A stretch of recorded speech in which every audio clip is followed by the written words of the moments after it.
It's amazing. The Michael Decon program. Is the embassy.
And welcome back for yet again another live edition of the Michael Decon program.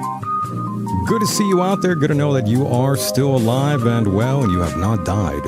That's always a plus in my book. Yes, good to see all of you out there. Good to be alive, good to be back. And yes, tonight will be a bit of a rattlesnake. I'll be joined by my co-host Daniel of End of Days. You know him very well. And of course, we do got Robert Stanley in the house. He is an internationally known UFO and paranormal researcher, author, and former editor of Unicus magazine. A longtime favorite of the program. Longtime favorite of mine. And yes, I've been thinking about it recently. And just last night I thought, man, we've been doing shows together for years now. That is pretty wild. Yes, Robert is definitely a veteran of the program. And I thank him tremendously for sharing his time with us all here tonight. And yes, I see that Daniel is here. He has made it. I did send Daniel the wrong link, and I apologize to Daniel very, very much. As well as Robert, I made the mistake of sending an invalid link. And that comes from compliments of our last guest who made it hell on earth to get him on here. And yes, let's bring both of you guys in now. Robert, how's it going? I'm well, Michael. How are you? I'm great. And of course, we are joined by Daniel. Daniel, I apologize as well, my friend. I didn't mean to send you the wrong link there. Hello. Yeah. Hey, Daniel. Hey, Robert. Nice to meet you. Sort of, almost personal. I can't see your face, but it's nice to meet you. Yeah, you can actually turn your camera off because I think we're audio only, aren't we, Michael? We are audio most of the time, but to be honest with you, Daniel, we're gonna show Robert here in a moment. But yeah, okay. Well, I stand corrected. Yeah, I got all dressed up for nothing. Yeah, he got dressed up, Daniel. So we got to display him in a moment. Okay, let's just display me because I really need a haircut. Oh, no worries. And Daniel, by the way, if you don't mind, definitely turn your gain up a little bit there. You sound a little bit quiet. Oh, okay. Let me get rid of this air filter too. Hold on. Oh, there he goes. Yes. But yes, Robert, good to see you. Yeah. And Nice to see you, Michael. Daniel. Oh yeah, Daniel. Okay. Daniel's good. Robert, I was just going to say though, as you heard in the beginning of the program here, Robert, we've been talking for a long time. Yeah, especially if you equate it to dog years, I think it's decades. Decades now. Decades and dog years. Decades and dog years, and you know. Sorry, I'm super silly tonight. Okay, I'm even going to zoom in, just so you can see how crazy I look. Actually, let's actually go to you right now. And all right, let's see your face. Oh, look, there he is, folks. Yes, oh, by the way, I am not an artificial intelligence clone. This is really me, such as it is, age 66 and counting.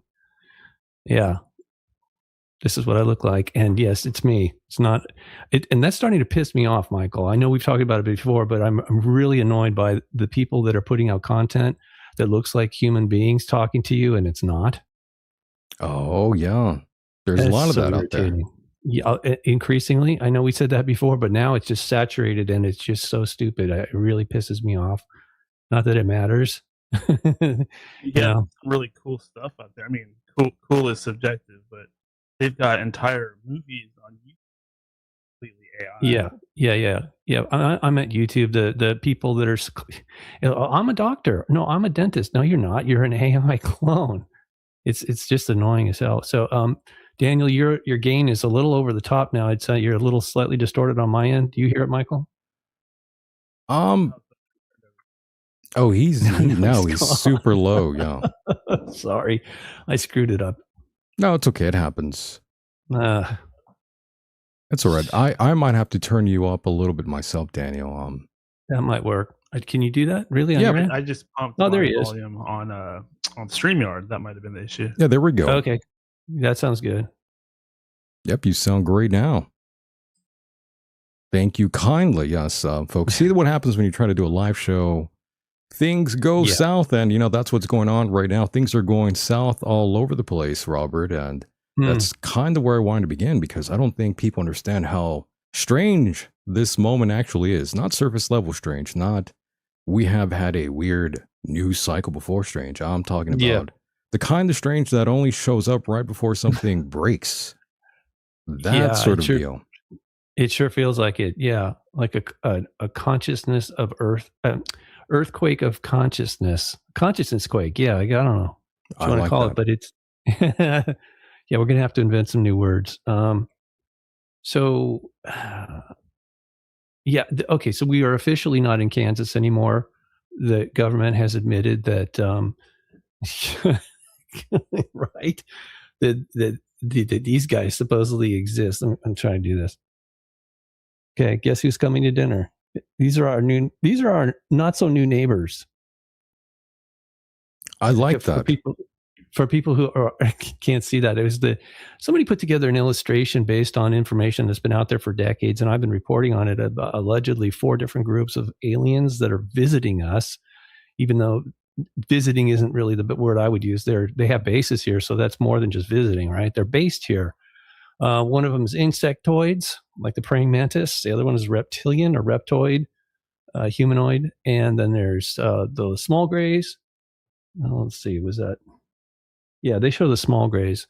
The little gray alien, typically reported to be, what are they? Androids.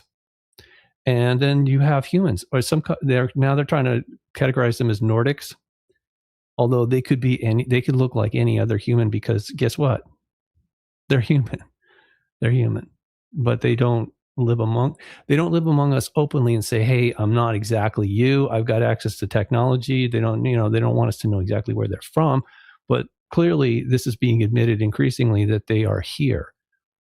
There's a lot more the government has not disclosed yet. officially.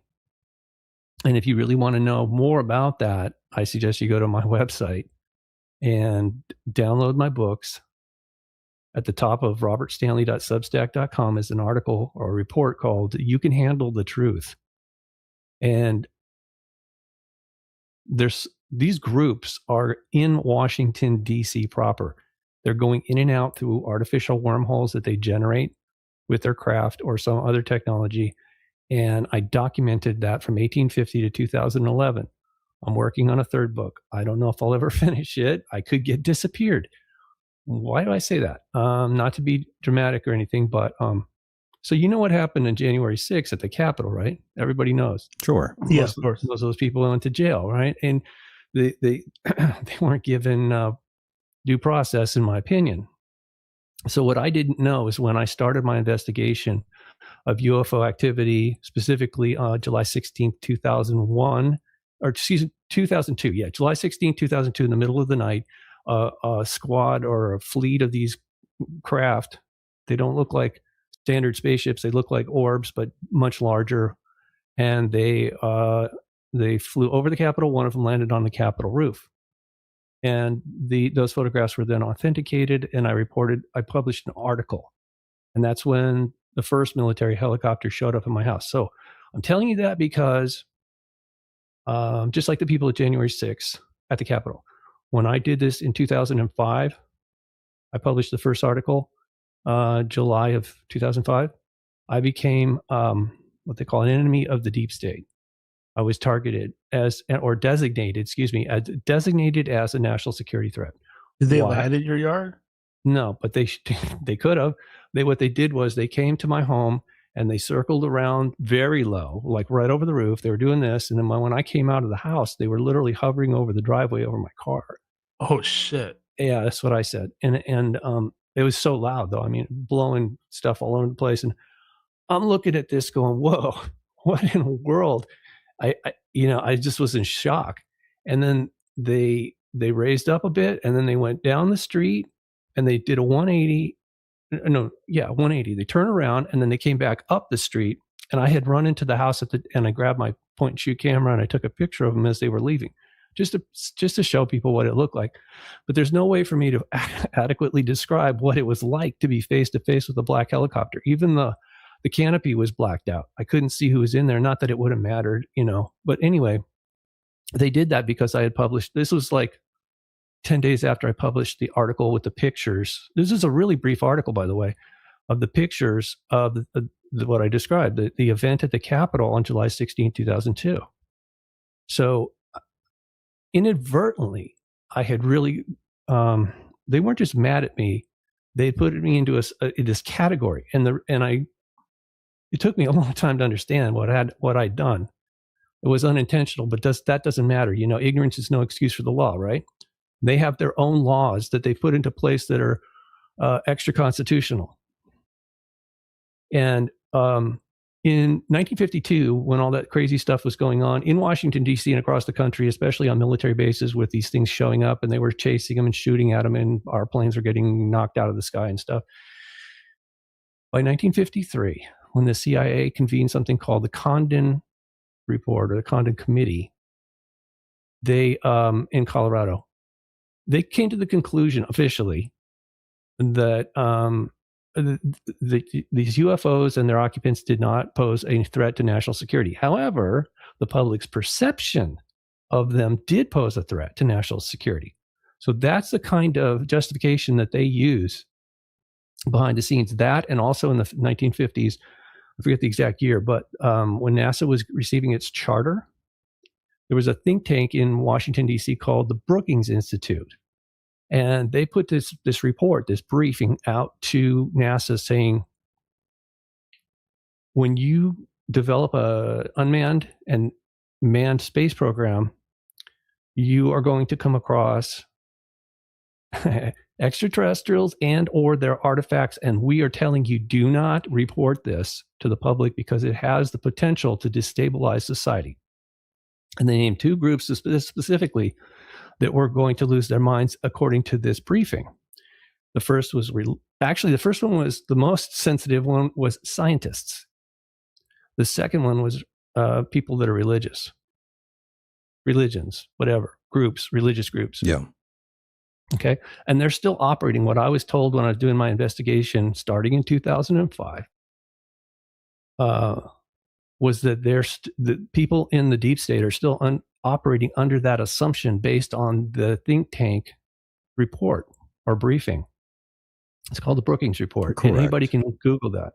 I remember the initial landing on the White House, What? and it used to be talked about more. What? Wait a minute. What are you saying? No, I remember when that story was out there. You know, the first story that you were mentioning, the 1952 on the White House. They didn't land at the White House that I know of. I mean, people saw them there. Oh right? yeah, they were. Yes, they were everywhere. And now here's the other thing. That is controlled airspace. It is prohibited airspace, actually, from the Washington Monument is next to the Capitol and the White House. Those three things, right? But it's the center of the prohibited airspace is the Washington Monument, and it goes out in a circle from there. Beyond that is restricted. So allegedly, it's controlled by our military. However, and the picture is there. We actually have pictures of them going into and out of a wormhole or wormholes that night, July 16, 2002. One is over the Capitol. The other one's another building, a Senate building next adjacent. So this was reported in 1952. The jets would go up to intercept them, and they would just vanish, these things, whatever they were in the sky. The jets would return to base. These things would just pop back in. They didn't come from someplace. They just appeared. And nobody could understand how that was even possible. So they were coming up with some really cockamamie explanations. And now we know for sure that these things are, they call wormholes, stargates, Einstein-Rosen bridge. But it takes a tremendous amount of energy to warp space and do that.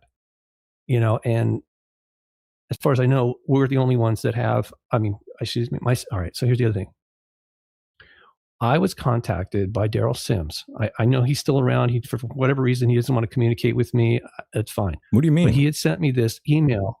I don't know why. I don't know what he's doing, but it's irrelevant. I'd known Daryl for a while. He's a former CIA operative.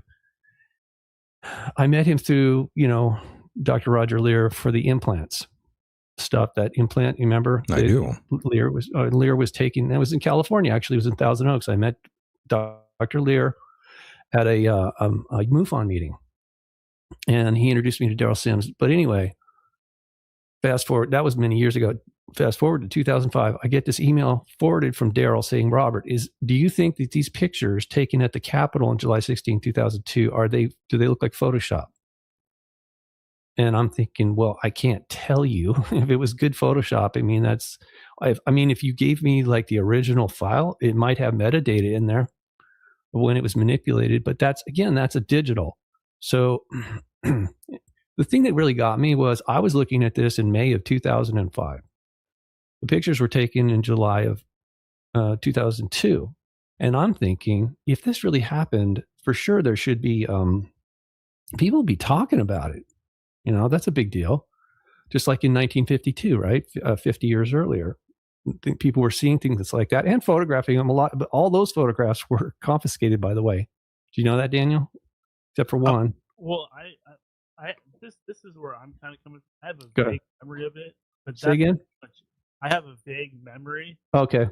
But that's it. It's almost like there was a story about it, and then you never heard about it again. By design. That's what I'm saying. Okay, so what I was told by Colonel Wendell Stevens, he's passed now. He was Air Force intelligence officer. And he saw these things, and he was involved in some of the cover-up. And when I asked him, I interviewed him in my first book. I said, where's all the photographs? Because it says here in the public record that there was hundreds of people on the mall that were taking pictures repeatedly every time these things showed up. And it's Washington, D.C. is full, especially in the summer, is full of tourists. Tourists have cameras, even back in the 50s, okay? So they were taking pictures and movies of these craft. And the military was freaking out. But Daryl told me that what he heard later in life was that they were literally thought we were being invaded by these craft or these people, whoever they are. So, But so when I asked Colonel Stevens, I said, "Where's all the photographs?" He said they were confiscated. I said, "How did you know that?" And he explained it to me. It was like this: the intelligence agencies somehow are surveilling everybody, even before the internet, and they went around confiscating all the film and the cameras. I don't know why, but he said it was just a freak thing that the guy, because I said, well, wait a minute, we still got that one picture taken at the Capitol, almost in the exact same location as 2002 now. I said, where'd that come from? And he goes, well, there's this guy named Augie Roberts, and when he was alive, he had the largest UFO photograph collection, civilian UFO photograph collection.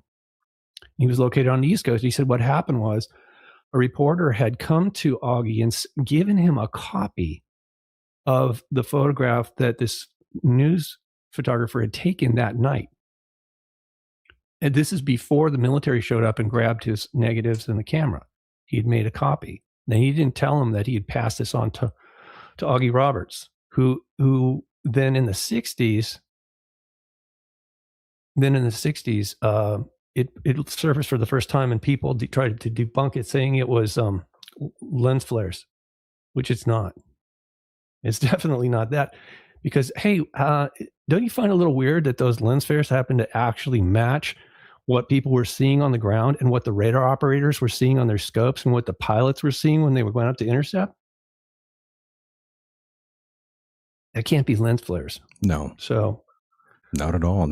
But again, for decades, the word conspiracy theorist was, again, weaponized against anyone who dared to look beyond the official narrative. And unfortunately, that's always been a perfect discrediting tool, and they've been doing that for a long time. And I pretty much ran this by, I know I mentioned this to Daniel here on the program as well, amongst our one of our guests that, our previous guest that we interviewed. And I think a lot of people, this whole sort of disclosure thing is kind of going over people's heads, to be honest with you. They're missing the key factor of it all. They're not really seeing the bigger implications. It's, again, what the skeptics miss is that, again, this isn't about little green man. No. It's about the pattern. It's about recognizing that the government tells you there's nothing to see over here, over there. And that is precisely when you should look the hardest. And the reason why I'm saying that is because that means that they've been lying to us for a long, long time. Yet we know that. The people listening to this program know that. But now it's pretty much the first time that the government is actually admitting that they've lied for such a long time. So basically, you just have to look at the broader aspect of everything, the broader aspects of every single quote unquote conspiracy, and realize that there is a lot of truth to some of what the quote unquote crazies are saying online.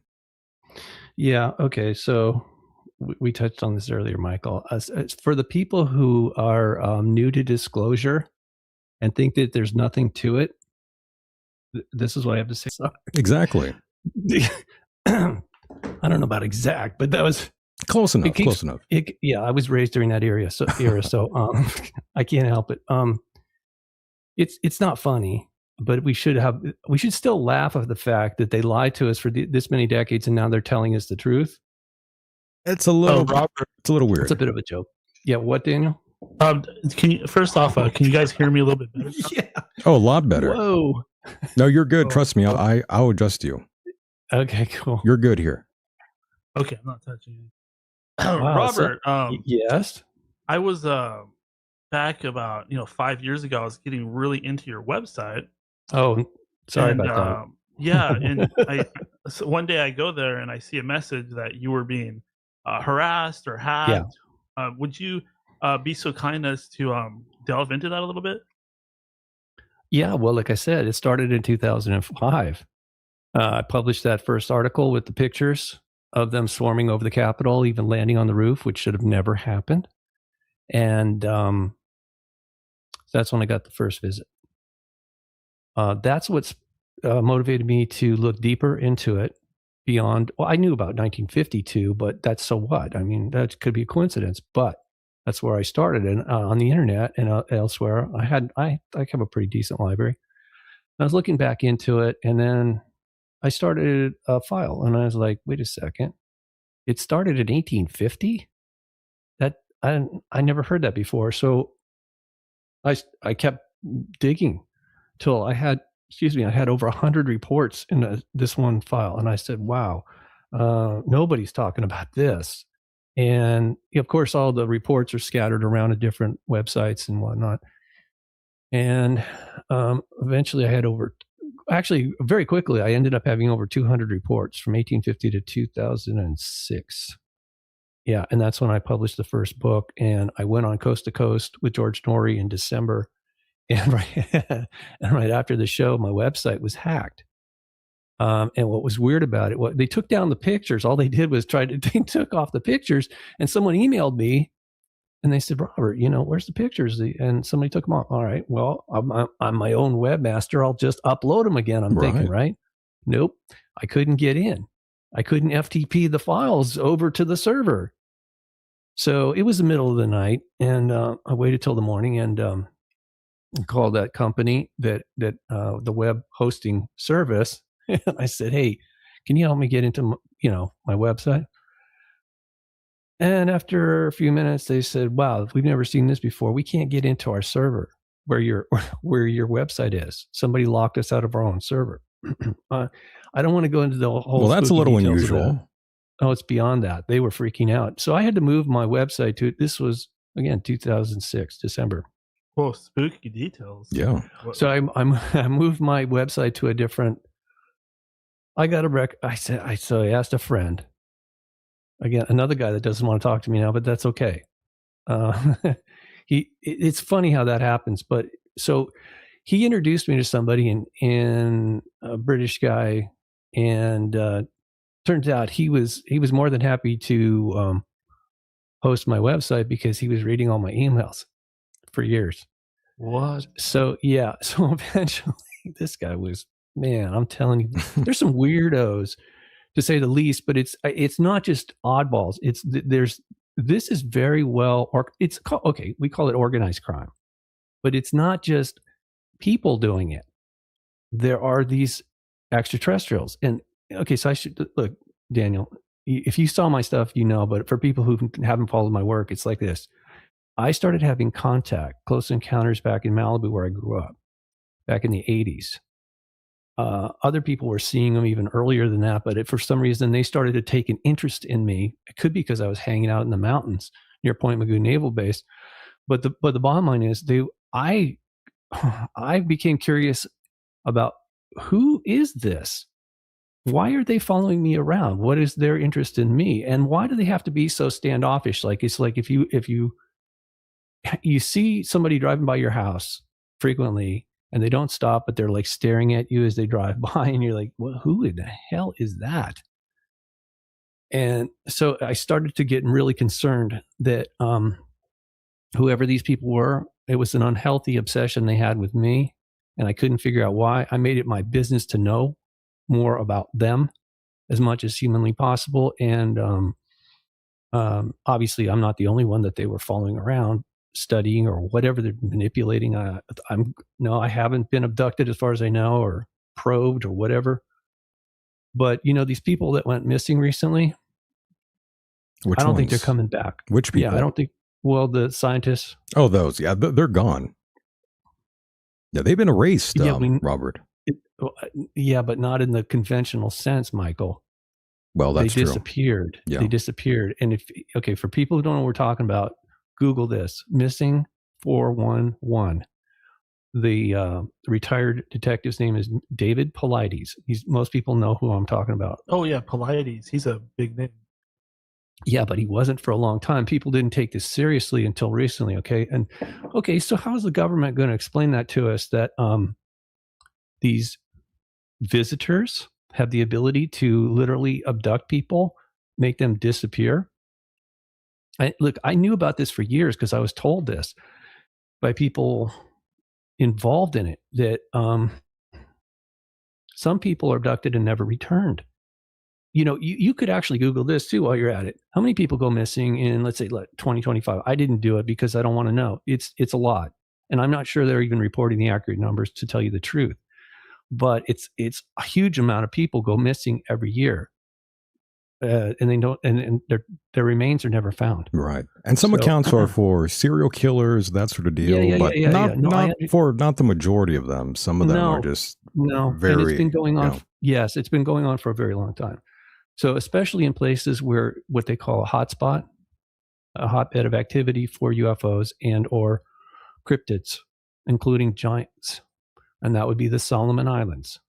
It's relatively remote, but it's being suppressed. All the information, and I've read extensively about it. There's definitely bases there under the islands, under the ocean. There's a tremendous amount of gemstones and oil and other things, but there's giant cannibals there, and there's UFOs there that have attacked people, humans. All right, so this is not a joke, and I'm sorry if I offended people with that. I did make a joke about it. Wake up, but it's true. We have to wake up and show some courage. And understand that this information has been out there for decades. What they've leaked out so far, it's not okay. What they officially have told us so far is relatively benign. But what I'm telling you is eventually they're going to have to go to the next level. So this is sort of preemptive. You mean the alien disclosure sort of material? Yeah, that's what I was hinting at in the beginning of this program. If anybody missed it, but yes, it's a really strange timeline that we're in with all sorts of. We're getting hit by all kinds of different things. Of course, you have the genetically modified insects, the ticks, the mosquitoes, the organisms engineered to change how disease spreads, how ecosystems behave. And we're told it's controlled, we're told it's safe, but history has a very consistent pattern, as you know, both Daniel and Robert. The more complex the system, the less control you actually have. And it's insane. Yeah. Again, a lot of weird things are going on. And again, for those locally where I am here in Orange County, right now in Orange County, you've got a chemical storage situation serious enough that officials are openly warning about a potential spill or an explosion. And now there's a sort of a state of emergency out here for those that are wondering. And I'm in Huntington Beach, not far from Garden Grove, where all the action is going down. So, Robert, we're in a very odd sort of timeline right now with all these sort of things being accelerated all at once. Yes. Yeah. Excuse me. There's a sabotage. And this is satanic in the sense the word just means adversarial towards God. They're, as I told you privately, there are people who worship for or work for these fallen angels or gods, however you want to call them, aliens, non-human intelligences, extraterrestrial biological entities. I call them cosmic criminals. Cosmic criminals, I like that. And by the way, since you touched on that subject, yes, again, I feel like I am smoking a lot of reefer and doing a lot of drugs, especially with all the news that's coming out. Again, we're here in the mainstream talking about aliens and different types. You're hearing the Nordics. You're hearing this with Jesse Waters on Fox News, which I don't watch. Yes. But it's a weird thing that's going on. And yes, a lot of Pentagon officials talking about aliens and demons and all this sort of stuff. What do you make of that? What do you make of that, Robert and Daniel? I want your opinion too on this matter. Well, I was just going to throw in real quick that let's not forget that J.D. Vance went on record saying that, in his opinion, aliens are demons. There you go. That was only part of what he said. But yes, they are demonic. Demons are not physical.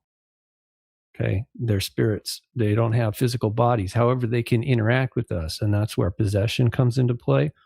That's just one way of talking about it. And the way my pastor told me last year is you're either filled with the Holy Spirit or you're filled with unholy spirits.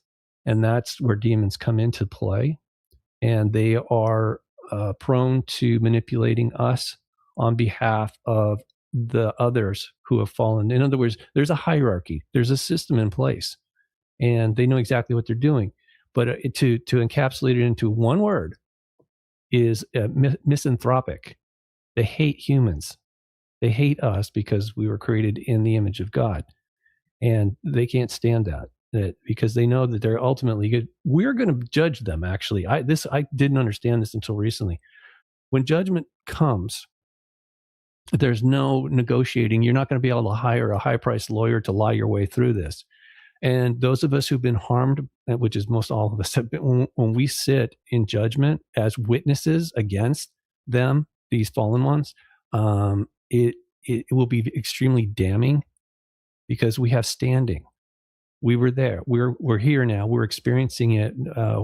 We're the injured parties in this case, and so obviously we're going to have to testify. So we will judge them. And I hold no malice, just to be clear.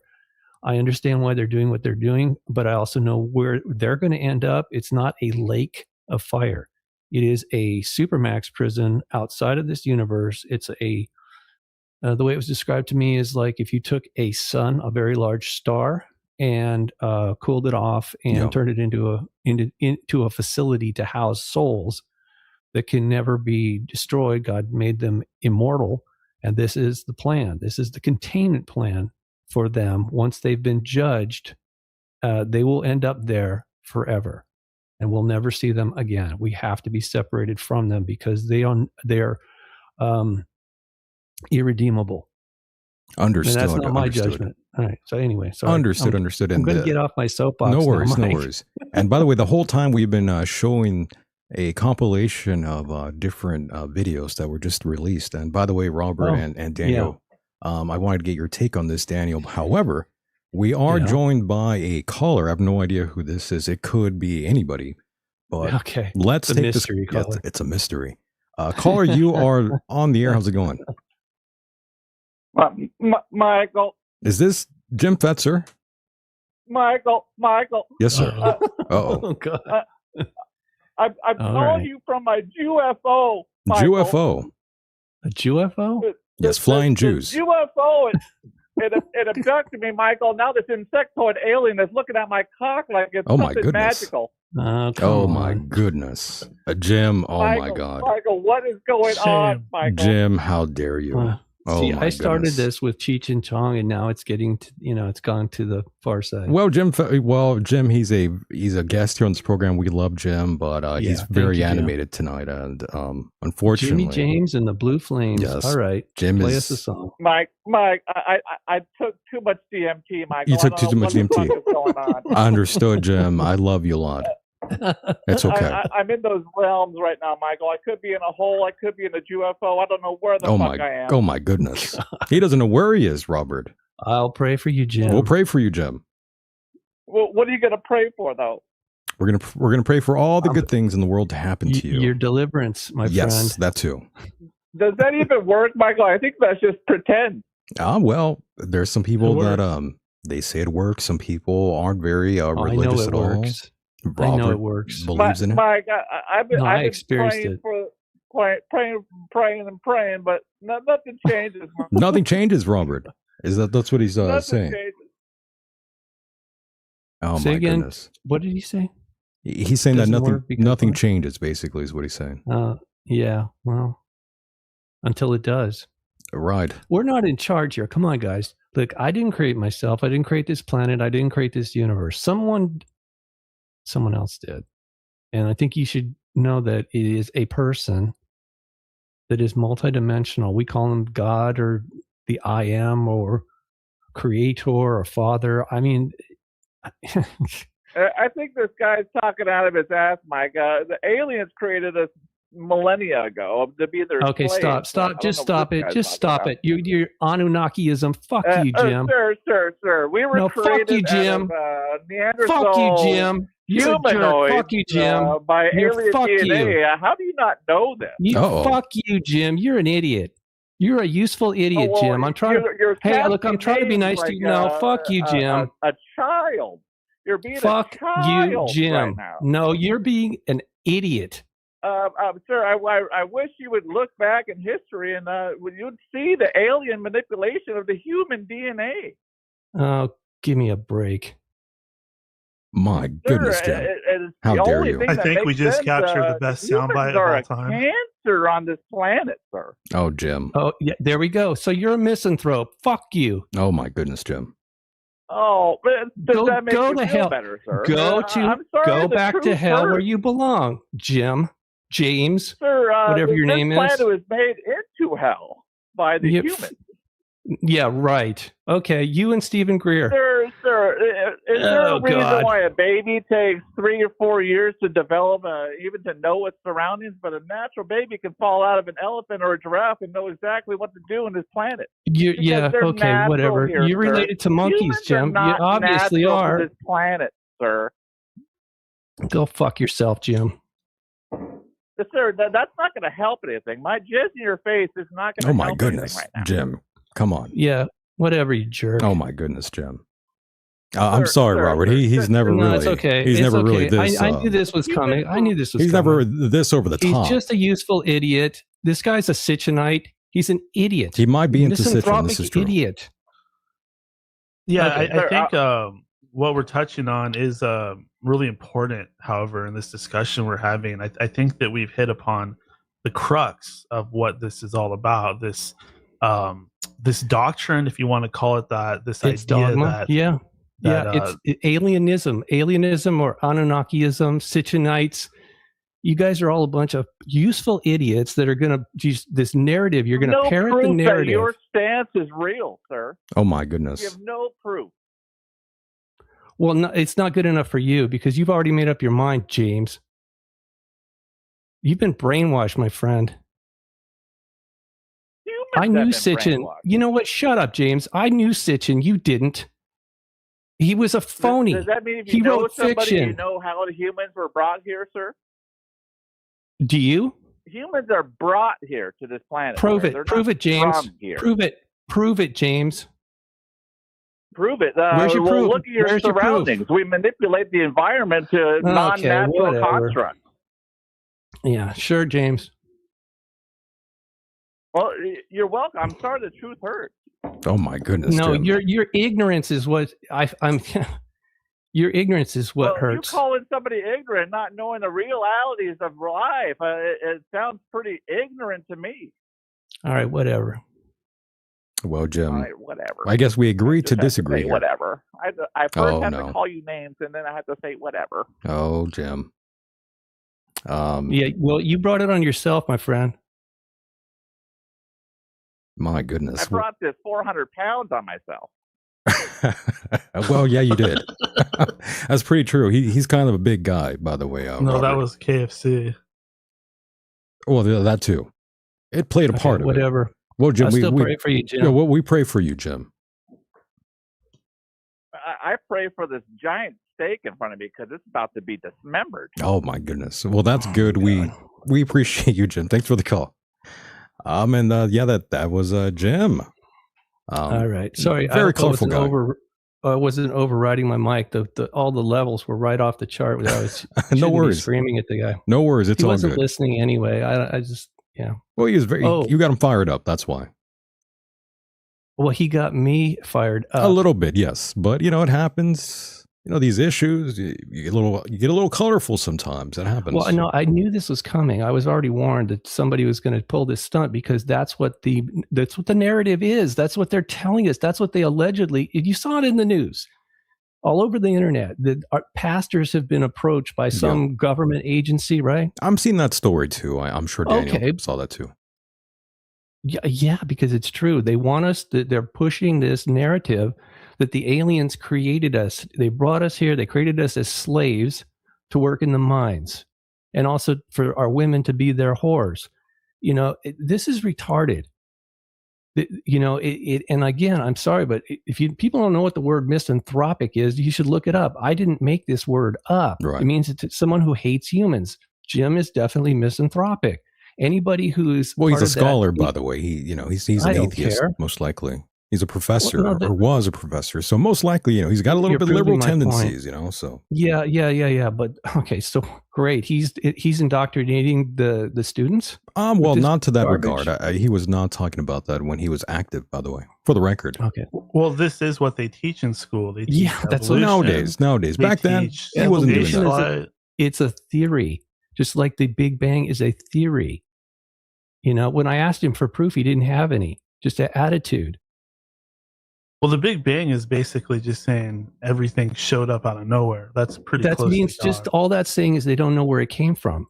But Robert, would you agree with me on this? Like, based on based on all your past appearances and your original experience with the Lucifer entity, that I mean, what I feel kind of puts you on the map with a lot of these programs. Yeah, unfortunately with Rex Bear, yeah, okay. Look, if you haven't seen me in a while, I told everybody, I'm sorry, that was not accurate. There was a period of time I was reading Wes Penray's papers. I thought it was possible that the entity that I encountered when I was out of body during that night up on a mountain in Malibu, the same place I had all those weird UFO experiences, I thought that it was possible that I had met Enki. And I said that for a number of years until I realized that was incorrect. So I have changed my position on that. I did not meet, and I hope I never have to meet Enki. Yeah, long ago we did talk about that. I know, but not everybody got the memo. Not everybody heard that for sure. But yes, one of the initial things that we did talk about was your call back in the day, and yes, oh, the AI, correct. Yeah, excuse me. So anyway, yeah, I was assaulted by psychologically or psychic attack by an advanced AI. It's way more advanced than people. And I don't know when they're going to disclose that or if they ever will. But I'm pretty sure it wasn't something that we manufactured, or that we manifested. Excuse me. I got to calm down. See what you did, Jim? Jim got you fired up. I've never heard you fired up ever, by the way. Yeah, because that was a new one. Because I know. Yeah, sorry about that, guys. No, actually, don't apologize. I think that was great. I finished my question real quick. Okay, go ahead. Go ahead, Daniel. Sorry. So, like, based on these things that have happened, like, looking back, regardless of, changing of how we look at these things that happen and whatnot, but would you agree with me that the whole Anunnaki thing, like Sitchin and everything, is part of a greater plan to create the grand deception and for these aliens to eventually show up and claim to be our leaders, but really they're going to be fallen angels? Yeah. I was trying to say that to Jim, but he didn't want to hear it. So either that or he can't, and that's biblical for people. Well, it's not just biblical. That was a thing in the mystery schools. If you have the ears to hear and the eyes to see, the information is available to you. But if you've already made up your mind and your mind is closed, then that's just case, that's the end of it. You can't have a discussion with somebody that's already made up their mind. And that was accusatory. What he was saying is that I mean, look, there was a time that I believed all that stuff, and that's what's so infuriating for me when I see on Substack and TikTok and everything, they're using these AI videos of allegedly, we discovered this Sumerian tablet, and it's saying Enlil did this and Enki did that, and it turns out none of that stuff is true. But most people don't have a background in it; they haven't studied it, so they just swallow it, hook, line, and sinker. It's really nefarious. Yeah, I think that this stuff is incredibly manipulative. Yeah. Could I ask about the letters from Luke, or do you want me to not touch on that? Or you mean letters from Lucifer, that lunatic that was writing to me? It was I posted it on my okay. So this was the thing when I started down that road with Rex, and I mean he approached me. He wanted to do some shows together, and it was kind of comical, and then it got way too serious, and because he was using headlines like meet the man who met Enki and survived. I mean, it's I remember. Very, very, very catchy, very clickbaitish. Yeah. So that's clickbait. People want the money, and I really don't care. I don't make a living doing this, but I make a difference. I try to make a difference while I'm here using this media, which is by its very nature, because it was developed by the Pentagon, DARPA. Right. It was for surveillance and censorship, ultimately to control us. And we can use it for good, like we're doing right now. But ultimately, it's like I said, I innocently became an enemy of the state, just for reporting on events at the Capitol way before January 6th. In other words, you've been facing a lot of electronic harassment that is coming from somewhere.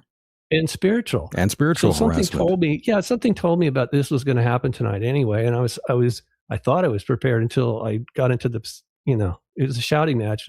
It's entertaining, but it's futile. It was. It really is. I mean, I was entertained, but I mean, I know, but what did we gain from that? Did we really? just a few laughs, but it's not a big All deal. right. But it was entertaining while it lasted. But there were some good points being made by both sides, and unfortunately, Okay, you got to help me. What was the good point that Jim was coming up with? Well, he's very open-minded. He wanted answers to certain things that I guess he has no answers for.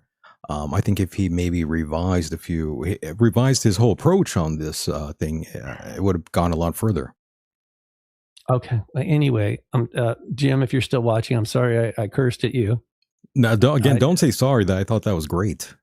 I know, but I'm saying, look, there's part of me that I regret losing my temper. Oh, don't regret anything. Cursing Jim. No, because it happens. it is actually energetically that's a very cruel thing to do to someone, is to curse them. Okay. Curses are real, man. I'm telling you, I've lived through deliverance. I know what that's like. And just because it's not working for him, or maybe he was just being flippant about the whole thing. Yeah, because it's what it sounded like to me. He was obviously being good. Well, he was messing around with you a little bit. And, yeah, I know, but look, deliverance from demons is not. That's not funny. I'm sorry, I just don't find the humor in that at all, because it's really painful, and it's ancient. And so when you go through it like I did, it's hard to find the humor in that. So anyway, understood. And by the way, I hate to do this since we had such a nice. Pull the plug? No, we had a very heartfelt moment there with Jim. We're apologizing. We love him, but now we are joined by another caller. I have no idea who this is. I'm sorry to do this to you, Robert, but yes. No, that's fine, man. I don't mind taking calls. Just I think they actually hung up. I think they hung up. I think we're going to call them back. I think you kind of relate to what Robert has gone through when you're dealing with the let's call it the Legion. It can get very strange. I've seen some things that I've shared with you, Michael, and there were some things that happened that were just too weird that I didn't even share with you. That it's called supernatural for a reason, Daniel. It is supernatural. We do not have a complete handle on it. We have to ask for help from God and his angels who are still loyal to him. And I'm not talking about religion here. You guys know that I'm not religious, even though I do have a pastor. And I now have a what I consider to be a healthy relationship with God. What my pastor told me is he's not religious, and neither is God, which is great because I'm not religious either. Right. He also told me that the over 4,000 religions on this planet were not created by God. It was created by the legions, as you say, satanic legions. Understood. And by the way, we are now joined by that caller who I called his ass back. Caller, you are live on the air. How's it going? Caller. Sorry.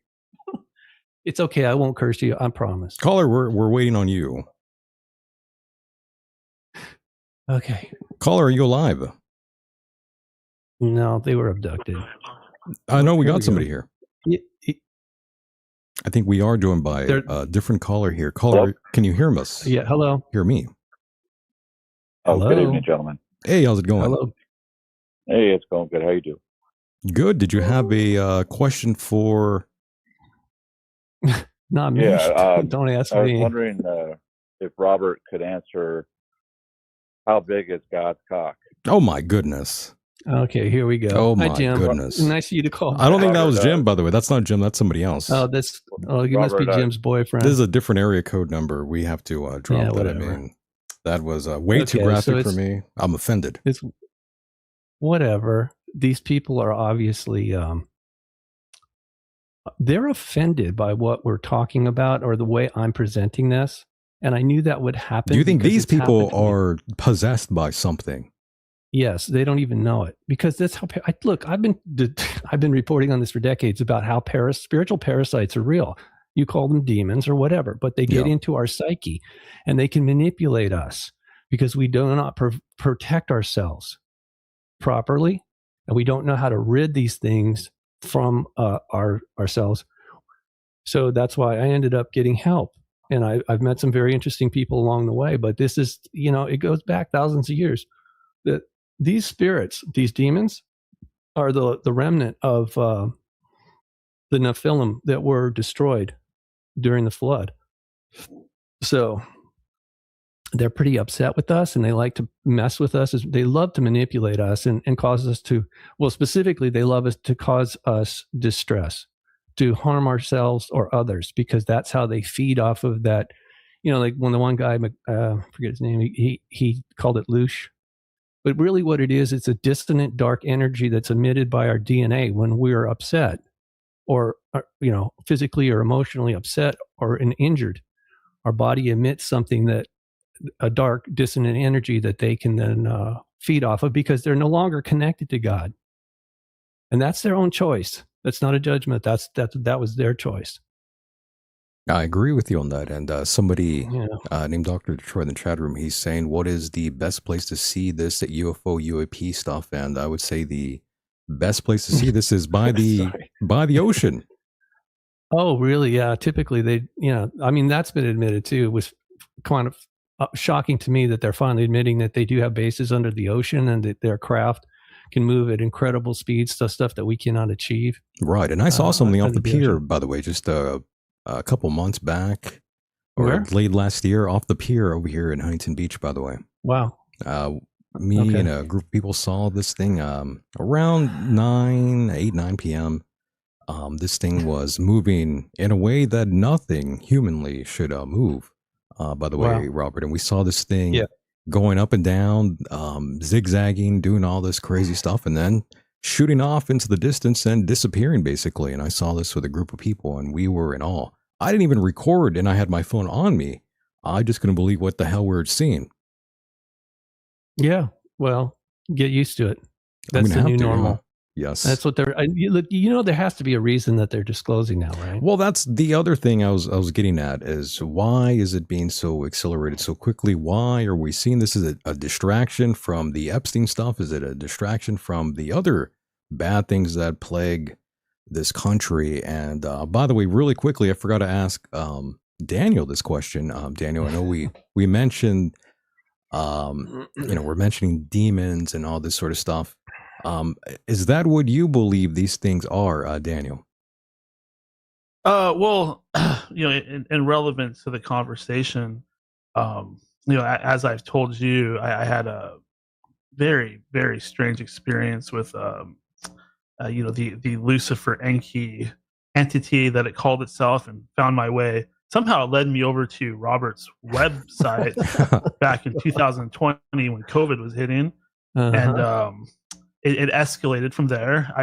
We had correspondences, and we're getting kind of deep into the Mesopotamian stuff. And I was learning more than I've ever learned in my life. I can't even explain it to you guys. It was supernatural. Yes, and, it is. It was my conclusion that what I was dealing with was a hive mind. Mm-hmm. It's an egregore. I call it the Lucifer hive mind. Every once in a while, I still come across these people. Yeah. And it was in me. At the same time, it was in these other people, and there was actually a psychic communication taking place, as well as this one of them. I always call them gang stalkers. Mm-hmm. From what I could tell, they were possessed people. He was taking videos and pictures of the clouds, and he actually made a big satanic demonic caricature form in the clouds. Wow. Yeah, it was, again, just incredibly weird stuff. As well as like I was saying, the thing that was getting me was this huge influx of occult knowledge. To me, as somebody that likes to learn, that was extremely tempting to me. That's how they sucked me in. Yeah, but eventually I bottomed out, and the research started to show me that these things I was reading, there's a lot of deception here. Absolutely. Messages of deception. Yes. Yeah, Daniel went and I through don't want some to get too serious into stuff. the letters from Luke, because it even said in those letters that it was a spell. I don't want to further that spell onto anybody else, but this entity was also claiming to be Hitler, and there's no way in my heart am I going to accept that God was Hitler. So that's when I started to see through it. And I know, to people that don't know what we're talking about, this is going to sound strange and out of nowhere. and they're not even going to have a frame of reference. But again, I do not want to bring these words forward in a way where it's going to grab more attention seekers and Satanists and stuff like that. Right. You don't want to antagonize or summon these entities, although I've done, I never actually intentionally summoned them. We summoned some of them here tonight, by the way. Yes, because they already knew what we were going to talk about, which is them. And they don't want to. Look, criminals don't like to be exposed or opposed, right? We see this in our government all the time. It's infiltrated. It's infested with public parasites. They claim that they are here to serve, but they're not. And they are satanic. Most of them are Luciferian for sure.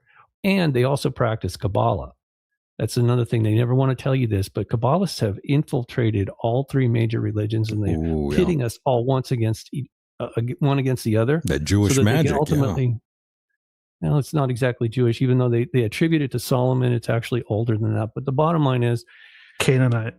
Yeah, but the bottom line is that they will say, a true Kabbalist will say, "Oh, I'm a Jew, or I'm a Christian Zionist, or I'm a Muslim," and they'd say that so that they can go infiltrate and then destroy it from within.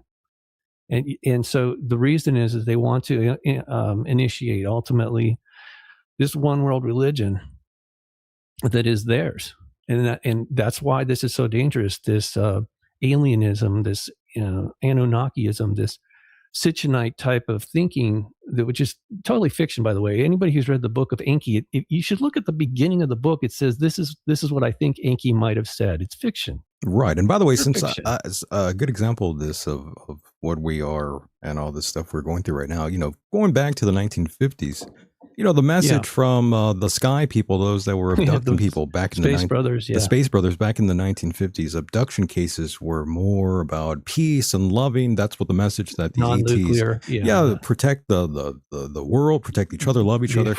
But that got very nefarious once we hit the mid 70s.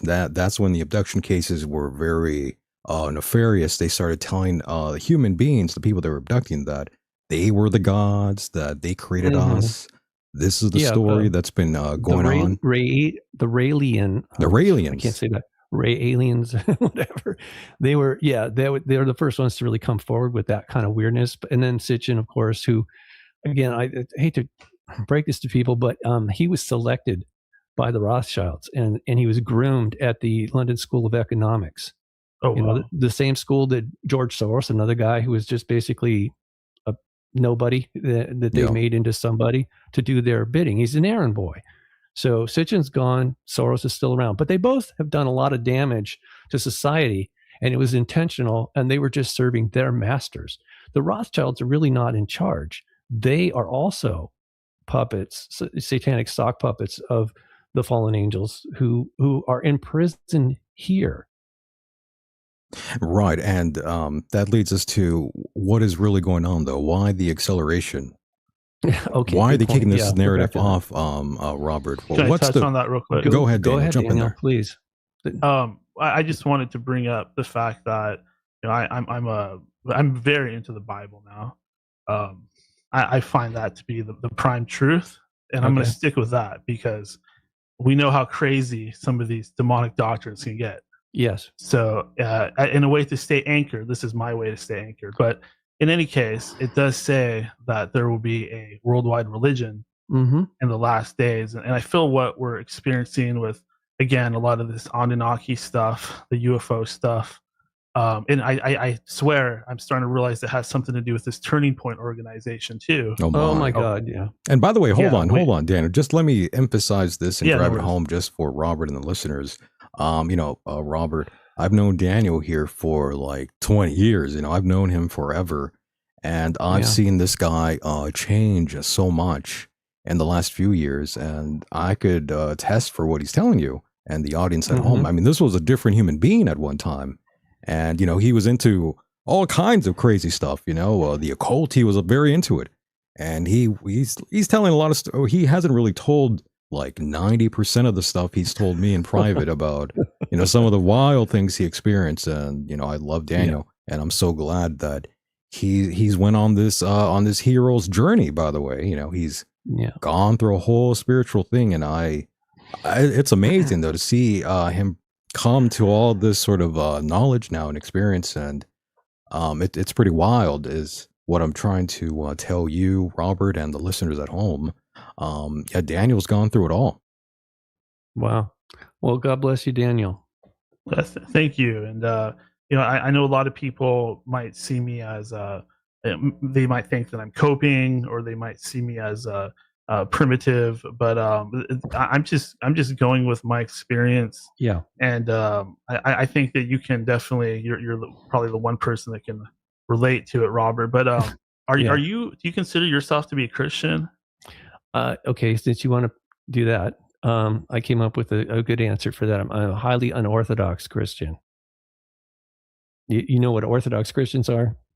I'm not even close. So, like I said, the reason I met this man, who is the only person I would have ever considered having as my pastor, has written books about Roswell, among other things. He's the one that did the deliverance on me. So I was actually there for my wife. She was very ill. So we went to this deliverance ministry, and the first week was about her. And then he says, you're not, he says, I thought I was saved already, and I thought I was baptized. Neither of those things were applicable to my life, much to my surprise. And he goes, well, do you want to fix it? And I said, yeah, let's do it. Okay. So salvation, baptism, and deliverance all in 5 days. That was just the beginning, though.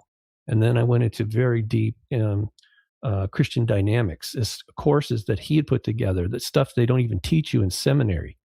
And it's mind-boggling. He's the first person that told me, and this blew my mind. He said, well, he says, read the King James, the original. All right, fine. He goes, but he says, it's not perfect. I'm like, wait a minute. I've never heard those words coming out of the mouth of a pastor. They all say it's inerrant. There's no flaws. It's God's word, etc. Yeah. And he says, no, it's not perfect. And I said, why? And he goes, it's incomplete. I'm like, whoa. That's such a logical answer coming from somebody that says, basically he should take this on faith. No, he was giving me facts. And he actually told me, he goes, the more facts you have, the more it will increase your faith about things that you cannot fully understand or prove right now. Yeah. Eventually you will. But he said, especially back in the day when they were first printing, first of all, most people didn't read. And if they had put everything into that one book, that's what Bible means, book. Right. You could barely carry it around. You'd need a wheelbarrow. There was a lot more stuff that happened that they never included in the, it's in the Torah, actually. But there's what I found when I started doing my studies last year, seriously deep dive, was that King James Bible is probably one of the least accurate, even though my pastor told me it's the best. I disagree now. I would have to say that the Septuagint is more accurate. If you want something a little more complete, you would go to the Ethiopian Bible, which again is just a collection of books. But they have included things like Enoch in there, which is first Enoch is legitimate in my opinion. Agreed. It may not be 100%.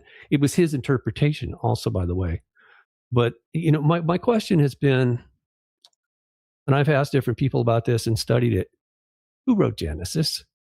Because it doesn't seem, I've worked as an editor for years, and I know, like, I was handed auditing reports that where two people were involved in the audit, and you could tell there was, the way people write is sort of unique, and you can tell when there's different writing styles in the same document.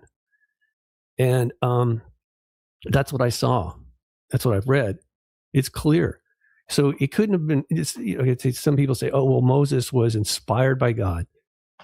I think God could do a lot better job at it than that, and other people say, well, he was told by different people, different things. Maybe so, but he wasn't there. We know that if it really was Moses that wrote Genesis, he wasn't an eyewitness to these things. So there's a problem there. Doesn't mean we shouldn't at least study it. Okay, since we're on this, I'm sorry. I know this is really making some people very upset, but the tree of good and evil, or I should say the tree of the knowledge of good and evil, was not put in the garden by God. It was put there by Enki. If you know anything about Kabbalah and the Sephiroth, you'll see the tree that he made, and he put that in the garden. Because see, there's an incongruency. When you read it, God says in the beginning, everything was good. And then the next section, he says, everything is good except the tree of knowledge of good and evil. Don't eat of that or you'll die. And the assumption is that God put it there to trick us. What? No. There was a conflict before we showed up. There was already a war in heaven, an insurrection, a rebellion. And apparently this planet was still is the headquarters for Enki. And it got destroyed. And then it was rebuilt. And God put us here. I don't think it was Anu. I don't think it was Enlil. I think it was the actual God of all creation put us here for a purpose. And that made no sense to me at all until I met this pastor. It seemed like complete. Yeah, but okay, see that, Mike, it's like I told you before, I wasn't looking for this guy. I see. But I was brought into he called it a divine appointment. Because my wife was ill, I heard him on John B. Wells. Right. And he was talking about supernatural healing. So I said, hey, could you help my wife? And he offered to help. And it was okay. You know what's funny is, ironically, when I interviewed him, when he was on this program, I told him about you telling us about the pastor, and then the very next day he had him on his program. So something resonated with him where he thought I should bring him back on. Yeah, it's a regular. He's a regular. Oh, he's a regular guy. But I mean, he's a regular. Regular guy there. Yes. Yeah. Correct. Yeah. So anyway, I wasn't expecting. I was just there to help my wife, and like I said, I was under the false assumption.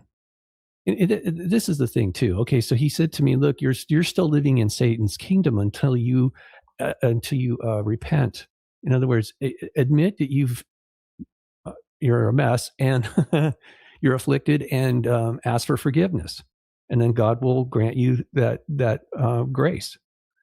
And through grace, I mean, it's a gift. It's basically. And what were you afflicted by, if you don't mind me asking? Oh man. Okay, so trauma. Okay, is something that everybody experiences, and manipulation is part of that through the mind control, not just by the government, but by these demonic entities. They cause us to, some of these thoughts that we have, that's what possession is. Do you feel that there could be an overlap between the demons and the government stuff? Absolutely. The deep state is an extension of the fallen angels. It says biblically that Satan, the adversary, rules this world because it's his. How do you think that why did he have the authority to offer this world to Jesus? All this could be yours. Just worship me. Wow. Gee, what a consolation prize that is. That's like something out of a Cracker Jack box. Well, the stuff going on Epstein Island, I think, would verify that. You think? Absolutely. So Absolutely. Daniel, Right. Have you been to my new website? I didn't even know you had one. I would have been there right away. Like that's the thing when you take down a website. It's right. I knew you were on Substack from listening to Michael's show in the past. Okay. But Yeah, I haven't seen anything that you've done since the Unicus website. Yeah, a lot of people are left out of the loop. Unfortunately, if they don't go seeking for you, a lot of people that are familiar with you from the terrestrial dial, they're left hanging essentially. I'm sorry, but I was under assault, and I'm worried about my family, and there's for good reason, and I'm not paranoid, but I'm not stupid either. Right. So anyway, I was trying to play, you can't always be on offense, although sometimes I'm offensive. I was trying to be strategic about this, tactical, and then so I backed away. But then again, I was brought back in for a purpose, and that purpose really didn't click until last year after I went through the process I was telling you about. And that's when I really truly was saved and baptized and then beyond that delivered. So, and did my homework. So I'm not saying I have all the answers, but at least I really am. I know where I'm at now. And is this part of what you were talking about on your on your Substack salvation. about a sudden Yeah. realization hitting you in 2026 Yeah. while writing your third book. So this is a part of that. Yes. I We're was gonna curious come to, up to that. yeah, I was curious to ask you what exactly what exactly was that chilling moment like when the piece of the cosmic puzzle finally snapped together in your mind, Robert? That's what I was curious to ask you. Mm-hmm. Okay, so this is how the Holy Spirit works. I sent you that little clip of excuse me, a remake of Here Comes the Sun. Right. Okay, well, that's an example of when when I woke up last year on Sunday, on Pentecost Sunday, Here Comes the Sun was playing in my mind, except the lyrics were now gospel lyrics. Here comes the sun. Here comes God's son. And I say, it's all right. Like, what? What? You know, I mean, that was just like, and it wasn't going away. It was just kept looping in my head. I'm like, this is crazy. So I wrote it down and then I produced it. Why? Because that was a message that came from God through me to mankind. Why? To help us prepare for the second coming. It's going to be, some people are like, some of these callers are really going to be, they're going to be furious. So the question again, Michael, was, tell me again. Oh, okay. I wasn't even planning to write the first book or the second book. Yes. The third book, I was interviewing somebody, and then it clicked in my head that, you know what? It's been years since you've written the second book. There's a lot more information about what's going on in DC. Plus, now you understand the conflict between good and evil, and how it's playing out in Washington DC. And so I started writing it together. I was like, I mean, crazy. It was just like obsessed with putting all the pieces together like a puzzle. But then I remembered when I was writing the second book that I come across this guy who had lived in in Fairfax, Virginia, but he worked in Washington D.C. He was a naval officer, had a lot of patents. He worked for the CIA. This guy was credible, but he was saying that he had come to the awareness back in the 50s and early 60s. There was something called what he called sky men in sky craft who were spraying sky chemicals down on Washington, D.C. and the surrounding area. Oh, yeah. And I'm like, that's chemtrails, you know? Oh, I know what it was. I know that I seen somebody on like TikTok or something had put this really brief thing together saying, see that thing spraying the chemtrails? He says, that's not a plane. And he zoomed in on it. And it didn't look like a plane, but I thought, oh, that's weird. I think this guy is just like, he's got a bad video or something. And that's when I remembered the other thing. It's like, oh, okay. So in the past, they were spraying us with these so-called UFOs or possibly a remote control craft. Same difference. And for what purpose? I couldn't say. And they're not going to tell us either.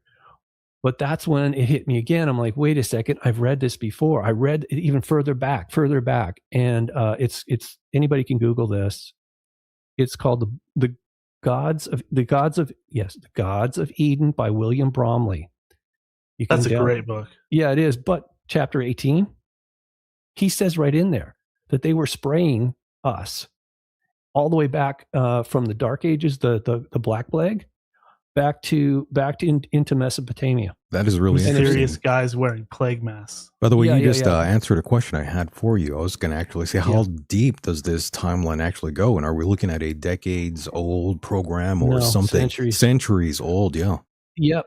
Wow. Yeah, because they, okay, so that's part of their narrative is that they, not only do they hate us, but they feel like they have to control the population, as we can see what's going on here with dropping ticks and mosquitoes and chemtrails and poisoning the water and the food. And you know what I mean? It's like everything.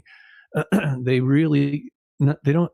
So I guess to put it briefly, they hate us and they fear us because they know our potential. And I'm not just talking about technology. It's one of the reasons, again, why Satan has this religious division. The way my pastor put it was they create these religions to divide and conquer us and also to manipulate us, to do harm to ourselves and others, which is the archons.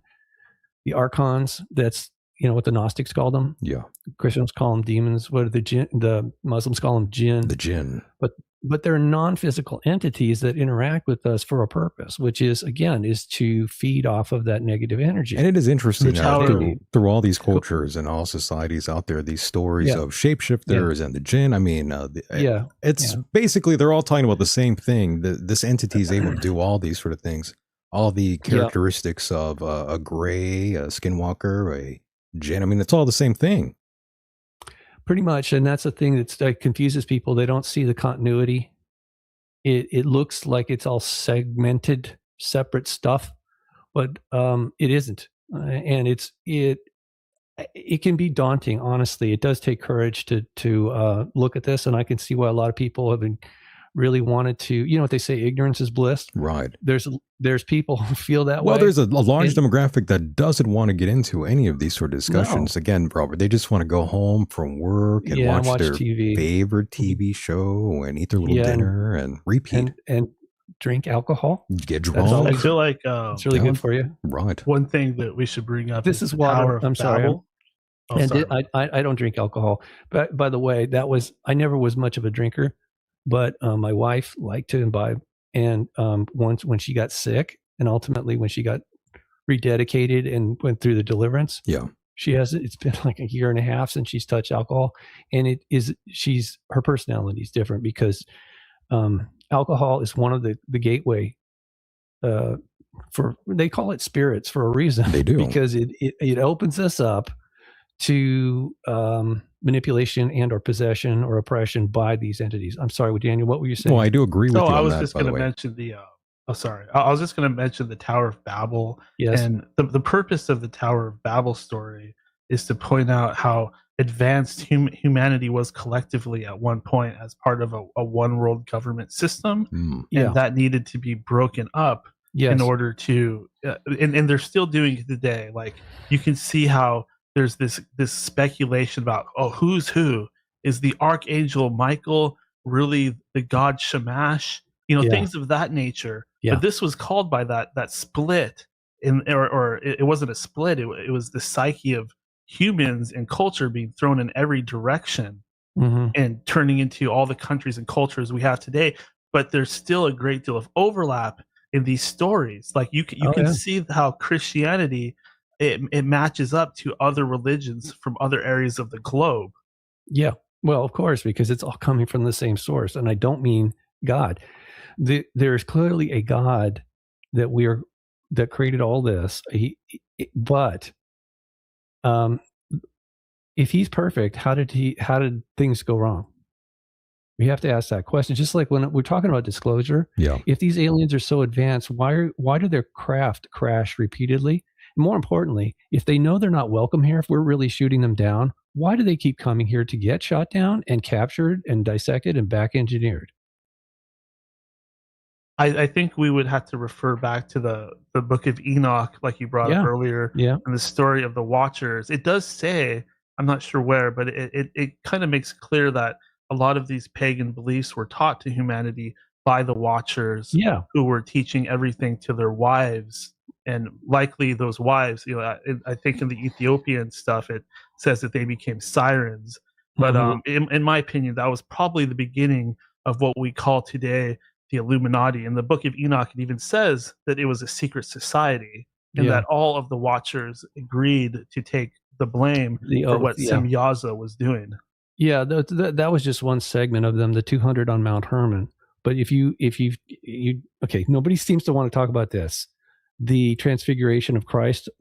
They don't know exactly what mountain it is, but I like Michael Heiser's summation of it, that it was Mount Hermon. Excuse me, and he was throwing down the gauntlet. He said, I'm here, I'm on your turf. What you think is yours isn't. I'm reclaiming it. I'm redeeming these my children. You've messed with them long enough. I'm here to redeem them. That's what he did. I'm also a huge fan of Michael Heiser. Heiser, and he was actually the guy that created the Sitchin is Wrong website back in the day. I remember, and I was very much against it. I thought because he was being too fundamental in his reading of it, but now I realize he was far more accurate. far more accurate. But there's others that besides Sitchin that came forward, like a clone, like what did I say before? Wes Penray was a clone. Also, you have Christian O'Brien wrote the Shining Ones, and also Lawrence Gardner. All these guys. So Sitchin was the most influential because he obviously was being he was a front man that was well paid, and he had handlers. One of them was Russell Pines. Mm, Do you know who Russell is? I do. Jordan Maxwell. Right. We've interviewed Daniel. And I, by the way, I didn't tell you this, but I actually had bought dinner for him and his agent at the Hilton, by the way. Many moons ago. Yes, Jordan. He loves pumping. Yeah. He loves pumping people for money. He always pretended like he didn't have it. It's funny you say that because guess what? Neither one of them thanked me for it. If you Did look you pay? up, I paid. Yeah, that's what I said. I paid, so they didn't thank me for it. That's what I'm saying. They didn't say thank you. Not even his agent said thank you to me. By Jordan Maxwell. Pretty much, dude. It was pretty awesome. But you know what? He knew who I was. He knew about the show. Sure. He enjoyed the interview. He's like, I got that, Michael. Well, he referenced they know everything. Yeah. Again, it was very odd because he remembered who I was. He remembered the interview that me and Daniel did with him all those years ago. He made references to some of the things we said in the interview. It was pretty crazy. So I thought, you know what? He seems like a good guy. I'll actually I'll buy him lunch, and the agent included. Yeah. But then again, at the end, they didn't even say, "Oh, thank you." Yeah, Google Russell Pines fraud, and you'll see what he did to people that were close to him. He was, seriously, this guy was. He was that really nefarious. Nasty. Oh, I'm gonna have to read into this. Yeah, sounds like a good rabbit hole. Yeah, no, seriously. Well, it doesn't really change things, but he definitely was lying to a lot of people about a lot of things. Probably. And he supported it was his Masonic handlers that put him in touch with Sitchin when the Rothschilds brought him to New York, and was promoting his work, so-called fiction, Sitchin's fiction, and it was let's put it this way: it was a well-coordinated effort to put forth this narrative that we're all property of the Anunnaki, which just translates to shining ones or angels. And if you're going to go down that road, which angels are we talking about here? If they're based here, that seems to go back to the biblical narrative or the Enochian narrative of they're imprisoned here. Yeah, I'm glad you said that. I'm glad you said that, Robert, because that is actually one of the questions I had for you and Daniel, by the way, but more specifically towards you. But I wanted Daniel's feedback. Yeah. But again, Robert used the term fallen angels, and I was wondering, are we dealing with biological extraterrestrials from another star system, or are these interdimensional demonic entities that have simply worn different masks throughout human history? And I think we kind of answered that slightly. Yeah, I don't know the mechanism, but yes, they clearly can take physical form. Hey, guess what? So can God. Allegedly, he sat and had food with Abraham. He interfaced with Moses. He took the form of Jesus. And here's the thing that's really hard for us to comprehend. He, like it says in the Bible, his ways are not our ways. His thoughts are not our thoughts. And yet, we are created in his image. And that's the other thing, actually, that's very confusing. Michael Heiser clears this up. The heavenly host or the divine council, the Elohim, is God and his administration, the top administration. Below that is the Benai Elohim. Those are the fallen angels. They mated with us somehow physically to create the Nephilim. Okay. And other categories below that, Grigorim, the so-called giants. But logically, that makes no sense. They couldn't have mated. If they were like us, that means they're biologically compatible with us. If they can create a hybrid, they have to be genetically compatible. But a normal-size human mating with a normal-size female human will not produce a giant the way they're described. So there had to have been, in my opinion, genetic genetically modified egg and sperm that was done in such a way that they created these monsters. The fallen angels literally created monsters, and for a purpose. I think it was to further control us, but more importantly, to they knew that eventually that the God was going to take human form, the Savior was going to come, and that they wanted to so contaminate the DNA here on this planet that would not be possible. And obviously, God proved them wrong. So it just, I had so much confusion and fear about this over the years, you guys. It's just, and I'm still working on getting clear about certain aspects of these things because it's so convoluted by design. I mean, this is the nature of war. I've been saying this for decades, you guys. I didn't make this up. The first casualty of war is truth. And people say, well, your truth is not my truth. Okay, fine. Yes, you have free will. God gave us free will. You want to argue about that? It's silly because it's obviously true. It's one of the points of contentions with the Satanists is Lucifer supposedly accused God of lying, saying, you gave us free will, but we're not free to do whatever we want. Yeah, and that's universal. Everybody has to follow some rules, otherwise it descends into chaos. So it's for everybody's benefit. But anyway, right. It's little things like that. It really makes things very, very difficult. Right. Daniel, did you want to piggyback on anything right there before I ask this next question? Yeah, sure.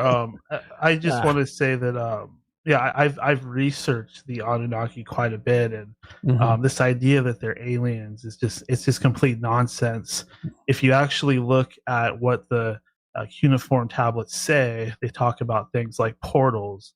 Yeah. For example, there's a part where Enki is talking about going through a portal and visiting the nether realm, and talking about the world order within the nether realm as if it's a completely different dimension. And you might remember, Michael, that we had what's his name, Aquino. We interviewed him, and we Michael Aquino many times, and I talked to him off air, by the way, various times. I was the first person he called after he had open heart surgery, by the way, and he thought it was going to be his end of days, and that's a direct quote from him. Yes, I mean, I don't know what else to say. He had confirmed for us. Yeah, he had confirmed for us that the Stargates were real. Pretty much, but again, a lot of people throughout the years, they have discovered this program because of Michael Aquino. Actually, I get emails pretty much at least once a week for the past I don't know how many years now. Really? Referencing that those interviews I've done with him. Questions about, I mean, people want me to be on shows to talk about them. And I've never done that before, but there is someone that recently asked me to come on and talk about these sort of things, and I've agreed to. So it'll be the first time I actually talk about my interactions with Michael Aquino. Something I didn't really want to do before, but I think it's been enough time now. I paid my respects. I think it's time I could talk about a few things.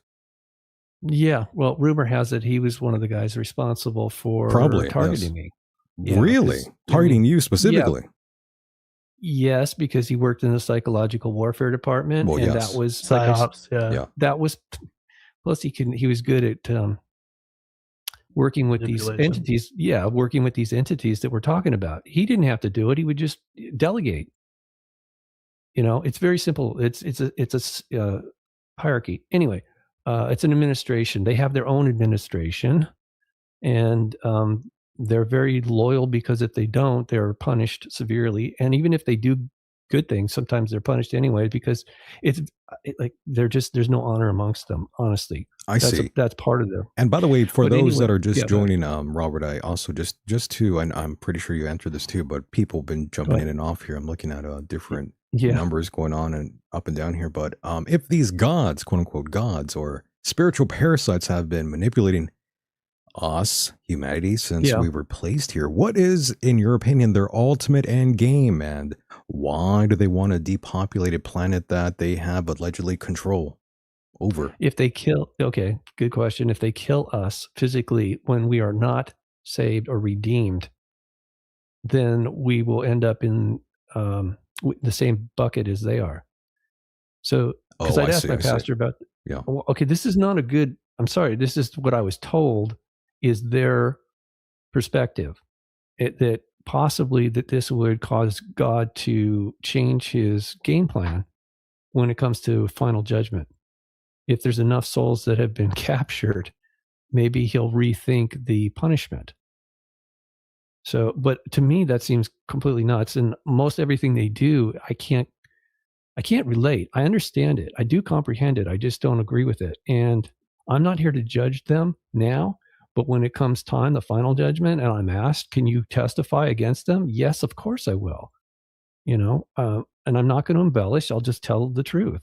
It's like I'm trying to do tonight. What, despite what some people might think, I'm being as honest as possible. I'm human. I am flawed, but I don't intentionally lie to people. It's just I've made mistakes and I've had to correct my course and apologize for some of the stuff I said in the past because it was just wrong. So, but we're all learning. We are. It's like I said. I was deceived. If you've seen the look on my face when I was in there with the deliverance ministry, and he says to me, "I'm sorry to tell you this, but you're not saved. And no, the baptism that you had by your father when you were a baby doesn't count." You have to know what you're being baptized for. Just like salvation, you can't apologize for something that you don't even understand. You have to wait until the person's old enough to even comprehend the conversation. It's like, what am I asking God forgiveness for? The other thing is, I see things in a much bigger picture, you guys. So I had so many questions about, okay, it's a personal thing for sure. There's a personal relationship and this whole salvation, redemption thing. But what in the world, And the way it was explained to me was because of free will, when things fell literally into chaos, or dissonance, dysfunctional. There was already a plan in place. And it's not for for our sins. It's it's a correction. This process is we are actually serving God to prove in His court that He is loving, He is just or honest, and He are truthful. And for example, like some of the torment that I went through in my life. Including that phone call from Jim, by the way. Thanks a lot, Jim. Right. I apologize, by the way. I didn't know he was going to. Not your fault. I didn't know he was going to react that way. It's okay. I lost my cool. Before we finish, can we talk about that AI phone call again? Yeah. I feel like I kind of threw things sideways. Sure. So, but the bottom line is, we're serving a purpose here. We're not here just randomly by accident. So even though God knew we were going to be tempted and manipulated, and we were going to fall into the same trap as the fallen angels, you could see, and I'm using myself as an example, when I was presented the evidence, you are still serving the fallen angels. You're in their kingdom. Would you like to come out of there? Because here's your path. Here's the door. There's the exit. Do you want to go through that? I'm like, yeah. And believe me, I was really happy. I truly thank God that He brought me to that place in my life where I was able to accept the gift to be able to leave, the Satan's kingdom, the fallen angels. I was no longer part of their club, and so I'm extremely grateful. But that will also be part of my testimony. They lied to me my entire life until the age that moment. I was 65 years old, and I was under this illusion that they had put me under. They're very good at that, right? Right. Casting spells, and Well, Robert, to emphasize one thing though, yes, it really did get to you. It really did affect you. I mean, the first time I interviewed here on this program, you actually broke down in tears talking about this. Yeah. Well, I'm a little bit more mature now, but it's like. I'm just saying it had a very heavy effect on you, all these sort of things that you've been carrying all these years. Of course, but I don't. Here's the thing: I don't blame God. If anything, I know He is blessed me personally by everything that happened. It wasn't just one thing; it was everything. And when I look at it, I go, "Oh wow! All right, so this this level of intelligence is way beyond anything I've understood as a human. It's definitely what we would consider,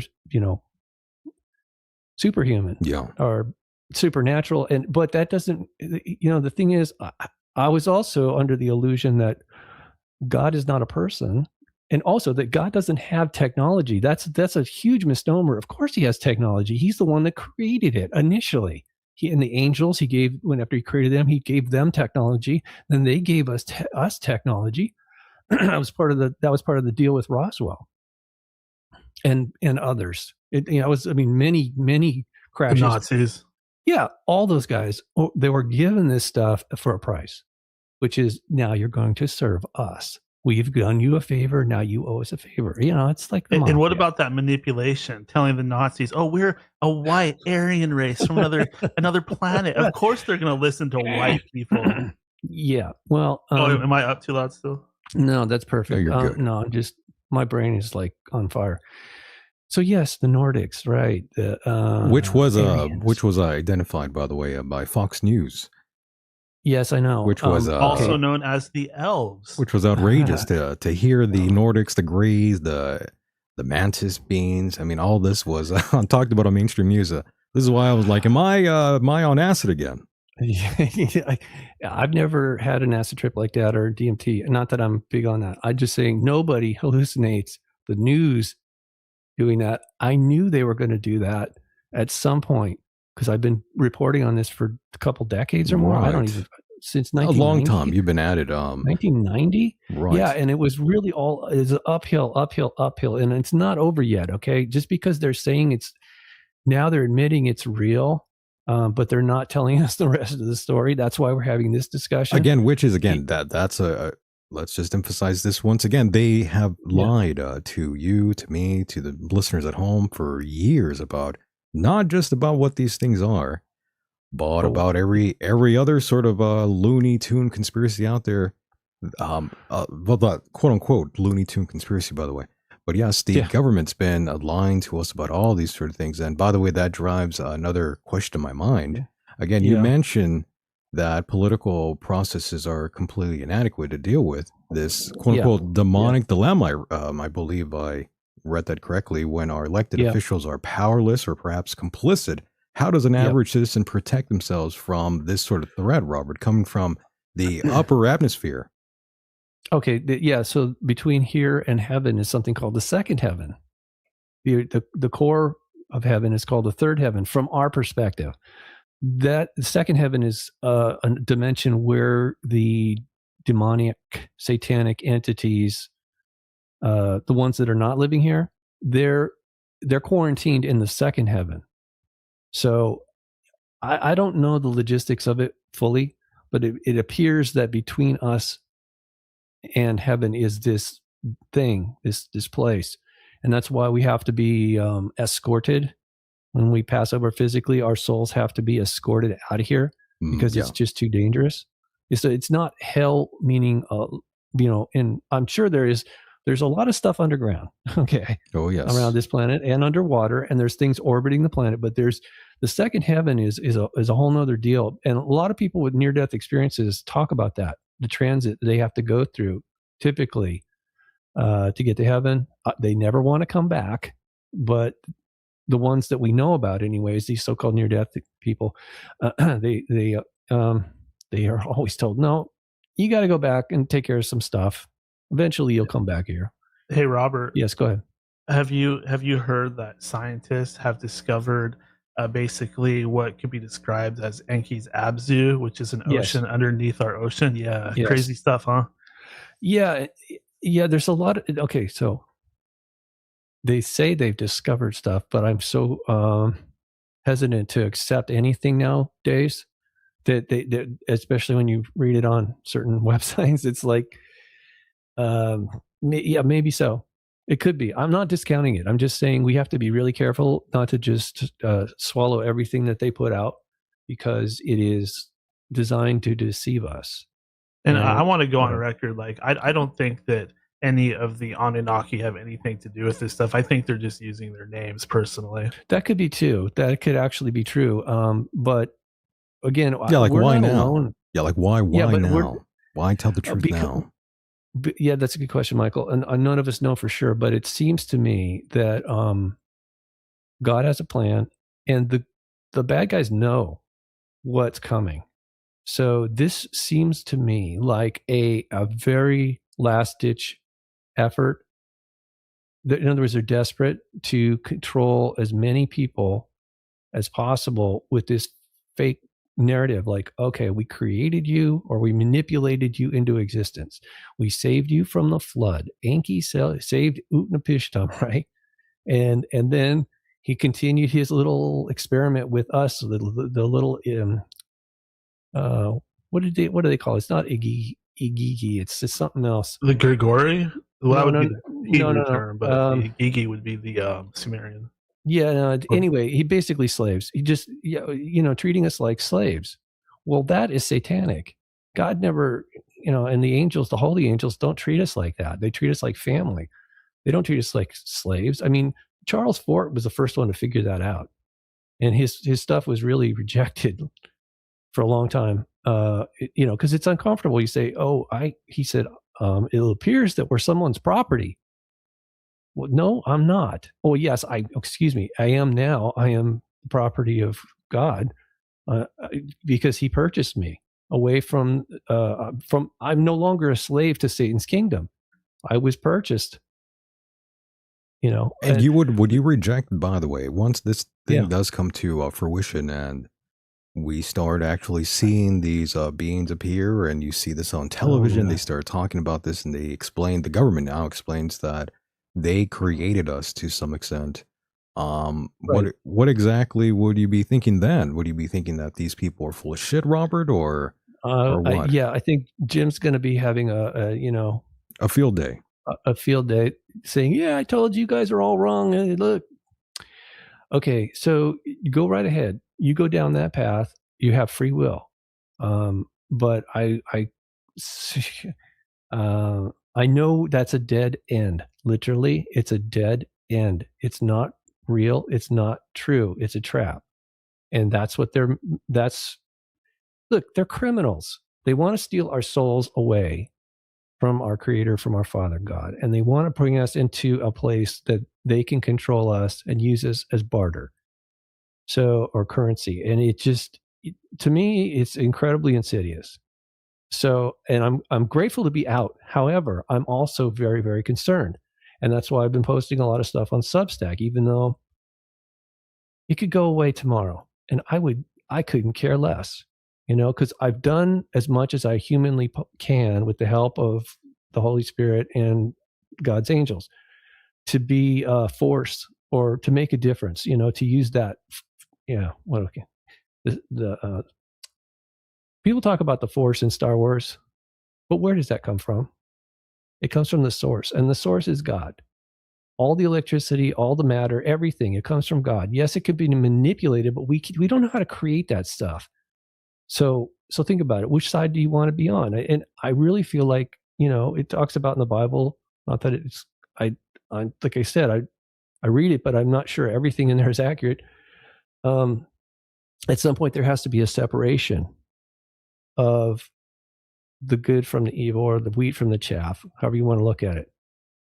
Yeah, I like that, because again, we get into this minutia about who's who, and one of the main things that they do is they like to say Lucifer is Jesus. That's one of the main points of manipulation they use. Yes. But we just got to keep it simple. Good is good and evil is evil. It doesn't matter who's who in heaven. No, of course not. But we were advised to, that we would know them by their fruits, or don't judge them by what they say, judge them by what they do. But again, because we've been deliberately deceived on so many levels, and the people who believe it are very adamant that usually arguing by emotion, and that's kind of what happened tonight, that we weren't actually talking to each other. We're just yelling at each other, and there was no point to it. So we were incompatible. We really are in two different camps. It was great, though. It was like a Jerry Springer show. Yeah, there was some trailer trash talk there for sure. But I loved it, Robert. Okay. I'm sorry. Okay, it'll probably go viral. I'm guilty. Whatever. Guilty. It was great. But no, but in a serious manner, though, yes. I mean, it got a little too much, but that's the reality that we do face with people that don't buy into anything, by the way, Robert. The people that are Satanists, the atheists out there, those that don't believe in any of this, what we're talking about. For whatever reason, there's a lot of people that get very angry when we talk about these sort of things here on this program. Yeah. It makes them uncomfortable. Go ahead, Daniel. Yeah, these demonic entities, like, they do really influence everybody, and they know exactly how to push your buttons. Yeah, They know everything about you. That's unfortunate, but true. But it goes both ways. God knows everything about everybody, including these fallen ones. They know it. They know it. By the way, it makes them furious. By the way, since we are talking biblical stuff here, I know the ancient book of Enoch gives a startling description of the biblical figure Noah at birth, claiming his skin was white as snow, by the way, and his hair white he glowed as wool. Yeah, and he glowed. And his eyes radiated light, like the illuminated the entire house, I believe the description said. Yeah, and his father fled because he said, "This is not my child. He's of the angels of heaven." Yeah, so I believe that's what he claimed. It could translate, but anyway, he knew that there was something supernatural. By the way, that's one thing we could all sort of agree. Yes, Daniel. But I was going to say Gilgamesh, yeah. But I was just going to say that's one thing I think we could all sort of categorically agree with on, even if you're religious or not, is that there was a flood. I mean, every sort of civilization, every culture out there talks about there being a flood. Yeah, geologically, there seems to be a truth to that. And I'm sure there's been more than one, but that particular one... I agree, more than one, for sure. Yes. Yeah, well, the whole planet was covered in ice almost entirely and then had to melt. So you think about what happened, when it happened. It just... We still don't know exactly what happened with the Younger Dryas event, for sure. But that is a Noah-like event in the sense that only a handful of humans were left alive after that, according to scientists. So let me reiterate something that's I've only read this in Christian O'Brien's book, The Shining Ones. He claims that, and he didn't write this, he was talking about it. Some other Sumerian scholar had said, he translated it in the Anunnaki language, which they spoke to us, was Meku. That, but they also had their own language, Me'an. And that in that, when they said serpent or dragon, that meant scientist, and we read again from the Sitchin stuff, Enki was what? A scientist. He's also depicted with serpents in some of those cylinder seals. So he was a scientist. He wasn't a snake. He wasn't a reptilian. These things get lost in translation over time, and I'm sure it was done deliberately. But yes, I can see where some people have manipulated, twist out into saying, "Oh, he was our savior. He gave us who we are now. He saved us from the flood. He is our savior." So, and if you want to do that, I get it, because I fell for it, for a time. But I eventually grew out of it. And Daniel, that's so funny that you were there for some of the shenanigans that were going on my website and the shows that I was producing with myself and other people. I was having a lot of fun doing that. Yeah. The whole Anunnaki and the Jedi and all that stuff. But I left all that behind, last year when I finally left Satan's kingdom, and I'm not going back. Well, the way they get you is they put a lot of truth in there too, and I do think there was a lot of truth in the letters from Luke, but the overall message was a deception. Sorry. Yeah. Okay. Thanks. I needed a good laugh. So yeah, some of those people that contact me, I never even talked about because why bother? But I don't. Here's the thing. I really do love everybody because I know we're all related. I don't get along with everybody. Sure. I'd like to, but it just doesn't Well, that's work not out reality, that way. though. No, I know. It's Yeah. just not on this world because it's fallen. And that was the other thing. When my pastor started explaining things to me, I'm like, okie dokie. That now I finally am starting to see the bigger picture, why everything has sort of been cyclic, that this was their headquarters. This is where the insurrection started. They got wiped out, but not entirely because God had a plan. He yes, he could have completely destroyed them previously, but here's what my pastor said that blew my mind. When he was judging Enki, Lucifer, whatever you want to call him, he when the Enki accused God of lying and being unjust and unloving, that cast out into the rest of the angels who had not fallen and or I should say following Enki. God knew right then. He planted the seeds of doubt in their mind, and that had to be addressed.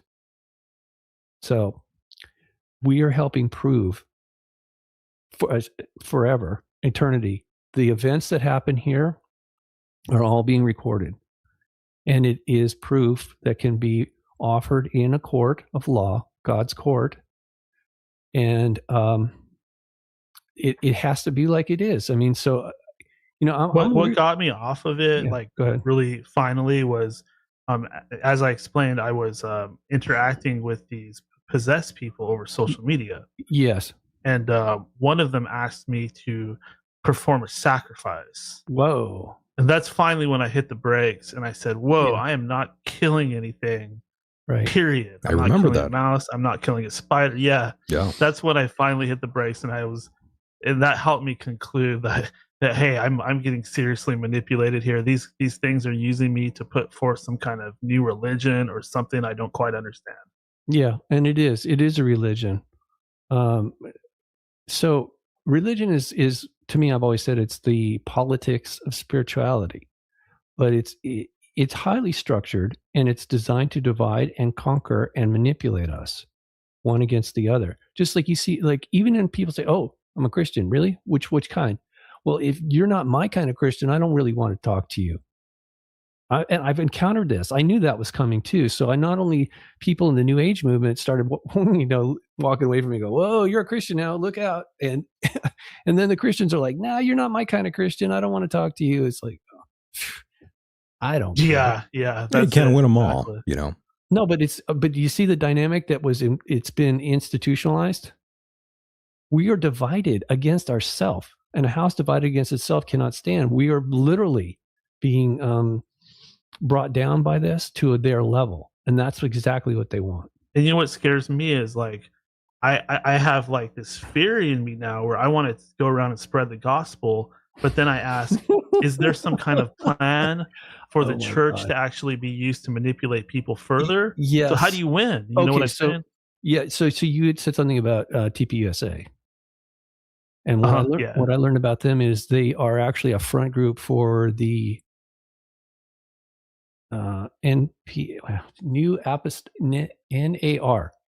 New Apostolic Reformation.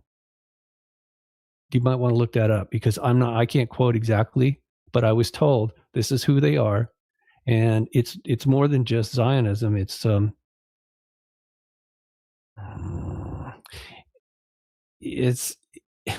it really comes down to being satanic in a, like you, Michael, you talked about this. You call them Christian Satanists or yes, Christians, the satanic Christians. Yes. Yeah, those guys. Well, it's true. That's what they are, though.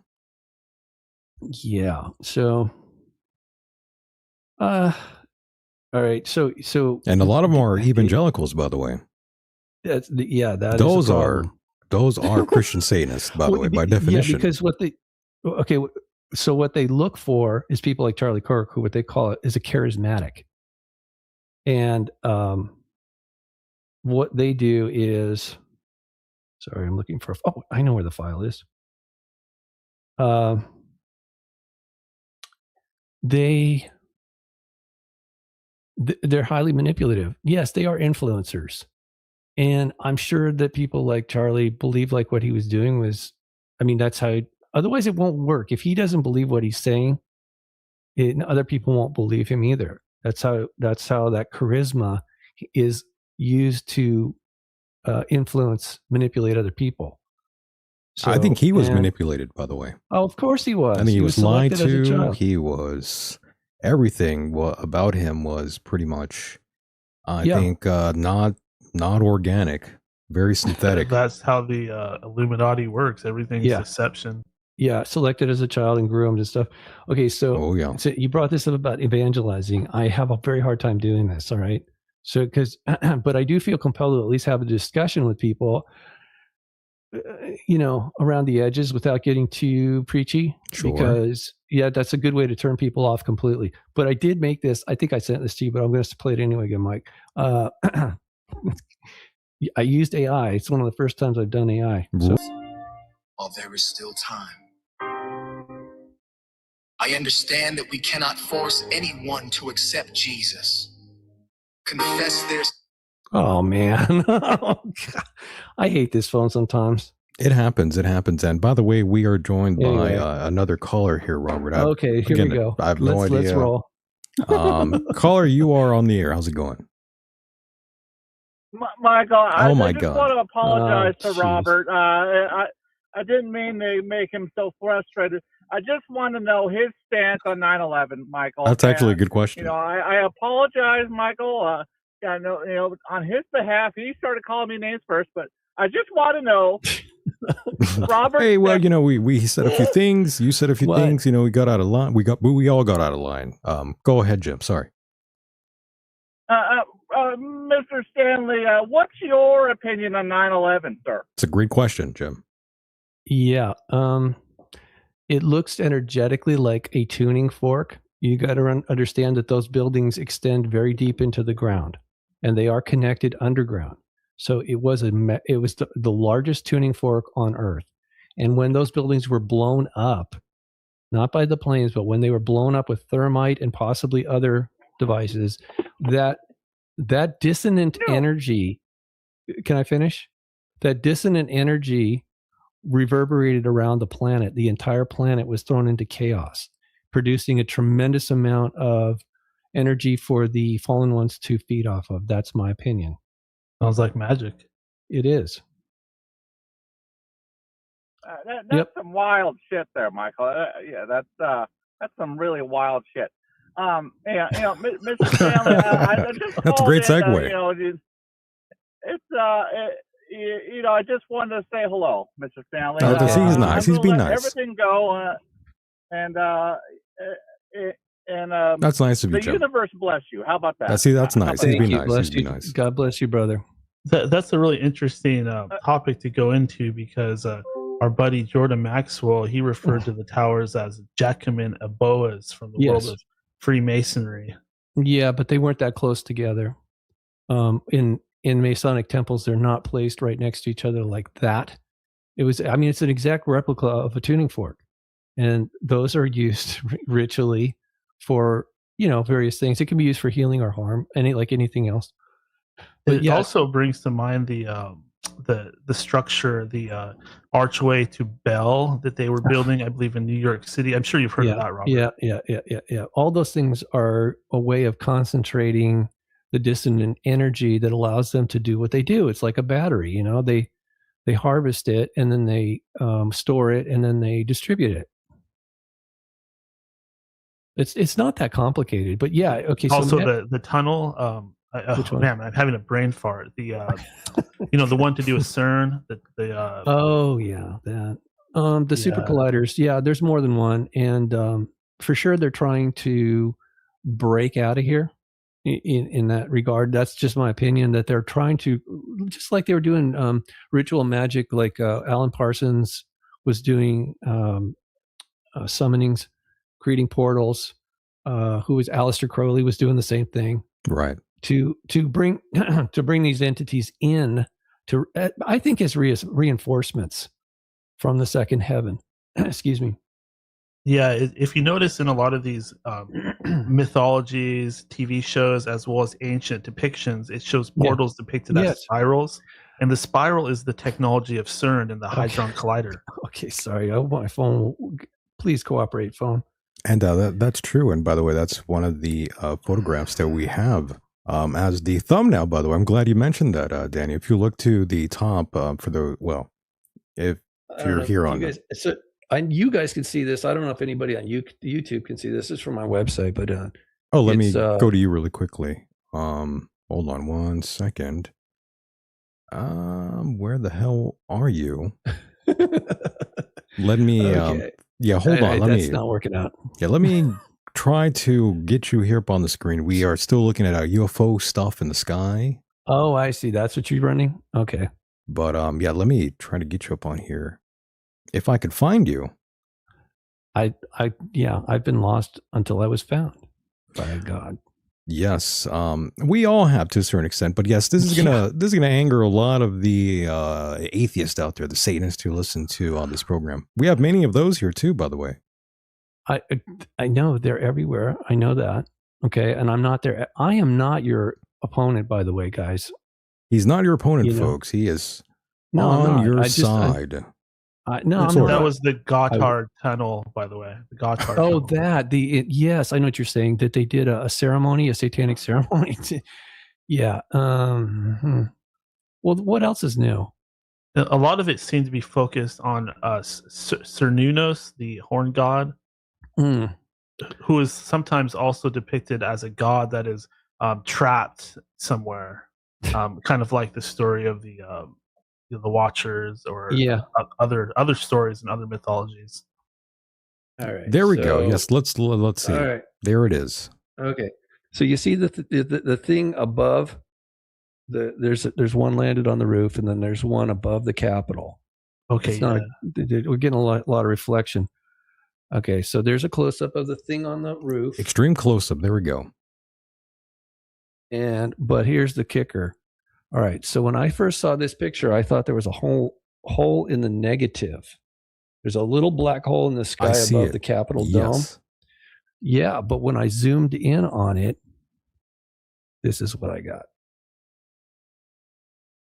Oh wow! Ooh.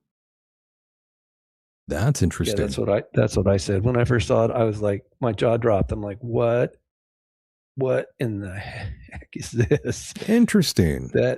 So now here's where it gets even weirder. That's not a spacecraft. Mr. Allen, the man who took those pictures, who's just unfortunately died on March 30th of this year, unnecessarily, in my opinion. He always told me that those were entities, and he was there, and he couldn't prove it. And he was telling me this, and I'm like, okay. Now I would have to say that is actually an angelic entity, but I would have to say also that it's a fallen angel that is perpetrating something in Washington, D.C. at the Capitol. And I'm assuming it's not good. Going back to Enoch, when the great battle took place, the demons would jump into the ranks of the good side and pretend to be soldiers. So they were shape-shifted during the battle. Yeah, there's that too. But so there's the picture I showed you, that thing on the roof, it actually has a silhouette of a humanoid, something big on the roof, and it has appendages like. And we're seeing a lot of that right now, by the way, footage right now of these humanoid figures. So it's strange. Yeah, even in ancient times or the Bible, 1 second an angel is a bunch of wings with eyeballs. The next second it's a ball of light. Then it's a person. And remember the story of Lot. That's a technology, from my understanding. Somebody who I used to be in touch with told me that that was demonstrated to them. This individual had a device that he could use. Wait a minute, hold on. To allow him. Hold on, Robert. I hate to bring this up, but someone in the chat room said, "Play some rock music." And as soon as I saw that comment, I looked behind you at that beautiful guitar, and I'm seeing that inlay. I'm seeing that inlay design of the universal lightning bolt going down. That's a product of Satan, by the way. You have a Satanist logo on your guitar there. Oh yeah. Yeah, Schecter. Satan. They had a guitar called a Hellraiser. I don't think that's a Hellraiser. It's I can't. Oh, it's called a Blackjack. Anyway, It's got the EMGs on there. Right. yes. So that's one of the things that I grew up doing. Was my family's very musical, but Yeah. I kind of dabble in it just for fun. So No, you got to shred for us. I know we need you to play now. Another time, you guys. We have to plan for it. I know. We got to plan We for could start a band. yeah, with Robert. The fucked up wacko conspiracy theorist gang. The foil hat. You know what? Oh, and Jim can play cowbell. Yeah, Jim could play. Perfect. He could be there. That'd be great. We'll get Mike Hideous as lead singer. But yeah, that'd be another time. I think we could do that. We'll have you play live here. I think that'd be fun. Oh my God. That'll be, yeah. Well, I think we'll blow out some circuit somewhere. Absolutely. Okay. So told you we went through a lot here tonight. Kind of switch gears. Yeah. I know, I but think we were kind of getting into the shape shifting stuff and technologies. Oh, okay. Wait a minute. We're kind of skipping over the AI thing. Oh, wait. Yeah. Let's talk a little bit about that. Why did they assault me like that? Because they were following everything I was doing. They knew everything about me. I knew very little about them, but I started to learn more through the 80s. And then, 1990, early 1990, I was very ill. I was laying in bed and I was actually thinking to myself, I'm not sorry for researching the connection between androids, humanoid androids, and the Greys, and that there seemed to be a correlation there. I was trying to figure it out, and then because I felt I had a right to know what's going on, who's doing this, behind our backs, and why is the government acting like it's no big deal, or worse, like it doesn't even exist. So I'm laying in bed, and then the phone rings, and it was a male sounding voice, but it was very mechanical, and there was mechanical sounds going on around the background. And by that point in my life, I'd already been to 57 countries. I heard a lot of different foreign languages, right? But I never heard anything like what this guy or this thing was saying. I assume it was to me, but when I picked it up, it was already in mid-sentence. There was no greeting. It was just already talking. But I couldn't understand what it was saying. All I could understand was the inflection of the voice, which was, it was really angry. And I'm listening. I'm trying to understand. And all I could think was to say is, I'm sorry. And then I hung up. And then it just hit me like a ton of bricks. Like, wait a minute. I was just thinking I'm not sorry. And this thing got me to say I am sorry. So they weren't, at that point, they crossed the line. They weren't just, they'd already just demonstrated to me that whoever was flying these crafts could read my mind, which I was not happy about, but I didn't know how to stop it.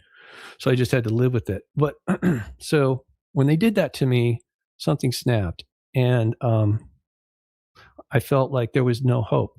There was no hope for me. I didn't know who to ask for help. So I became suicidal for the first and only time in my life. And the other thing was weird was, I remember this now, about a week earlier, there was some guy standing on a street corner in Santa Monica, and near where I was working as a security guard, and he had a notebook in his hand, and he made the mistake of making eye contact with the guy because he was saying, get your name in the book of life. Well, I love books. I'm like, what are you talking about? He goes, well, all you got to do is accept Jesus as your savior and write your name on this is not correct, people. This is not how it works. But he tricked me into thinking I was saved just by writing my name. Oh yeah. Okay, fine. I just thought, what could it hurt? All right. I accept Jesus. And I wrote my name in his notebook. A lot of people done it. It's just like, whatever. So I stupidly, innocently, naively thought I was saved. But it never occurred to me that because that wasn't a true redemption, salvation. I didn't even think about asking Jesus to help me with that particular situation. Anyway, when I became suicidal, I thought I was just going to jump off a cliff and end my life. Oh my God. I really didn't want to be here anymore. Yeah, I know, but I was physically ill, but I was also, at that point, I'd lost hope I see. for myself and for Yeah. humanity. So that's why That's I wanted yeah, out. I see. Understood. Yeah. Oh my goodness. For me, probably my biggest takeaway from a lot of this stuff is I always got to use the logic that if Lucifer and demons or negative entities exist, that means there's got to be a God too. Yes, of course. Of course, but not everybody goes to that logical conclusion. So, Right. what some people are saying now, you see it on the internet, is that they're reporting that there is demonic AI. Spirits are coming through the technology and using it to manipulate. In fact, a couple of people, usually men or even young men, have been convinced to kill themselves for the good of the planet. I saw a lot of That's that, by the sad. way, by these Right? chatbots. Okay. And by the way, I hate Yeah. to shift gears here yet again, but Yeah, we go are ahead. joined by another caller here on the line, west of the Rockies. Go ahead. Okay. You like that? Oh, West of the gentlemen, Rockies? hello. This is the American Dream. Oh my What's happening God. tonight? This is a pro wrestling spirit of Dusty yes, the American Dream. Dusty Rhodes, That's by the right. way, from the Forget 80s. it either. But yes, the spirit of Dusty Rhodes is here. I think he might have a question for you, Robert. We are familiar with this character, by the way. Okay. Oh, I know Mr. Howdy. Stanley. I've been following his game for about 10 years. He hasn't aged. I'm a Oh, little right. concerned. Have you been drinking that adrenochrome at all, Mr. Oh my Stanley? goodness. Because you look awfully goddamn young. He does look good, Yeah, look, actually.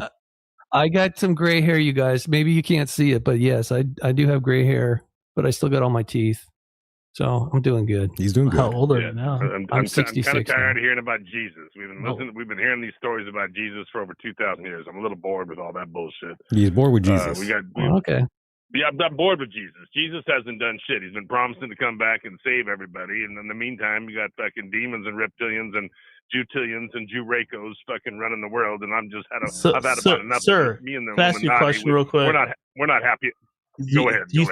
Do you think the truth has to be overcomplicated or really interesting or some Wow. grand mythology like a sci-fi series? Do you feel that the truth has to be that, or could it be something simple that a child could understand? It's a good question. No. The people are too stupid nowadays. You got to add a little Kardashian, a little a little OJ. A little Got to OJ. mix it up, put a little Michael Jackson. you got to spruce it up a little bit. If you're going to talk about this shit, you got to make it interesting. He's right. Michael, are you paying these characters from Hollywood Simple Casting? I take no responsibility for any entity that calls into this program, Robert. Okay. There's a bit of a free-for-all here. I have no idea who's going to call in. Do you think I have a budget to get a screen or no? I don't Not at know. all. You said you were working in Hollywood. I just figured you made some new friends. Oh, no. No, those days of trying to be friends with any aspiring actor are long gone. Those people are the dregs of society. Most people in Los Angeles are, they're all aspiring actors of sorts, and some of the worst people on earth, by the way. It's a city of fallen angels. What did you expect? No, you're not wrong.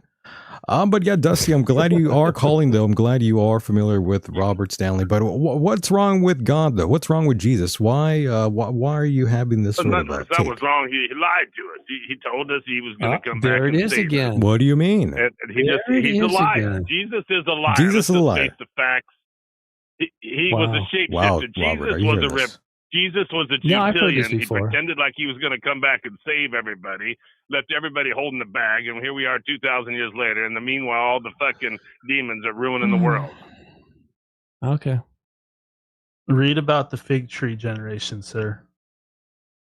Anyway, I don't think he's gonna. I want to ask Yeah, you it's guys, okay. how come you guys don't talk about Bigfoot? That's what I want to know, because Bigfoot's fucking real. I mean, Jesus, I don't know about Jesus or reptilians, but Bigfoot's real. Well, You guys he's a ever met Bigfoot fan, before? Robert. Yeah, I can tell. So Bigfoot that can like appear and disappear when he wants to, and he can supposedly read minds, and he eats people and cannibalizes people. Like that doesn't sound demonic. That's a good point. Just like humans, you got Bigfoot.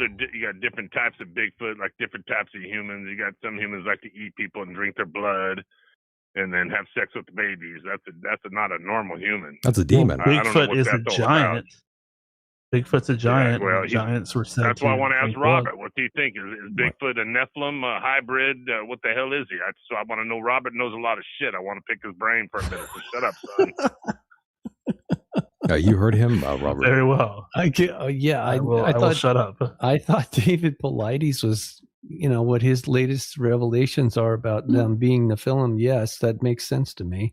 I mean, what was it? In the Sumerian Epic of Gilgamesh, there was a wild man. Sounds very much like a Bigfoot type of character way back when. So I'm sure they've been around a long time, and I don't know who created them, but they definitely have the ability to be here among us and then move to some other place. That was proven to me when I was living in New England and made friends with a Native American there his family were the ones that had befriended the Pilgrims. So they've been there for many generations, and they saw stuff. They experienced all kinds of stuff, and Bigfoot was only part of it. What about the dogman? Do you guys know much about the dogman? Sure. Yeah, that seems to be hellhounds. Seem to be something that I've looked into that, and it seems like that's a relatively recent development. Again, genetically manufactured by somebody for. Well, they got dogmen in Arkansas. I don't know if they're all over the White Mountain. Yeah, they're all over the place.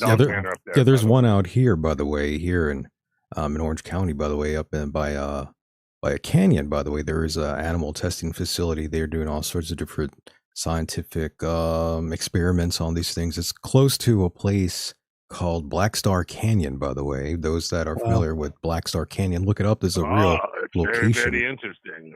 Yeah, a lot of weird stuff out there, by the way. But yes, Black Star Canyon, look up. Sniffing butts, eating shit. Oh, jeez, guys. Doing all kinds of stuff. No, the stories are very compelling, but they're also very frightening. And it actually motivated me to buy a 460 Magnum. Oh, my God. Just in case.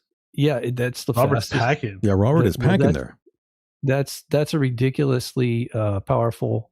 I think it's the fastest round that you can purchase, and for the civilian use, it's like ridiculous, and it doesn't have a lot of recoil either, so it's controllable.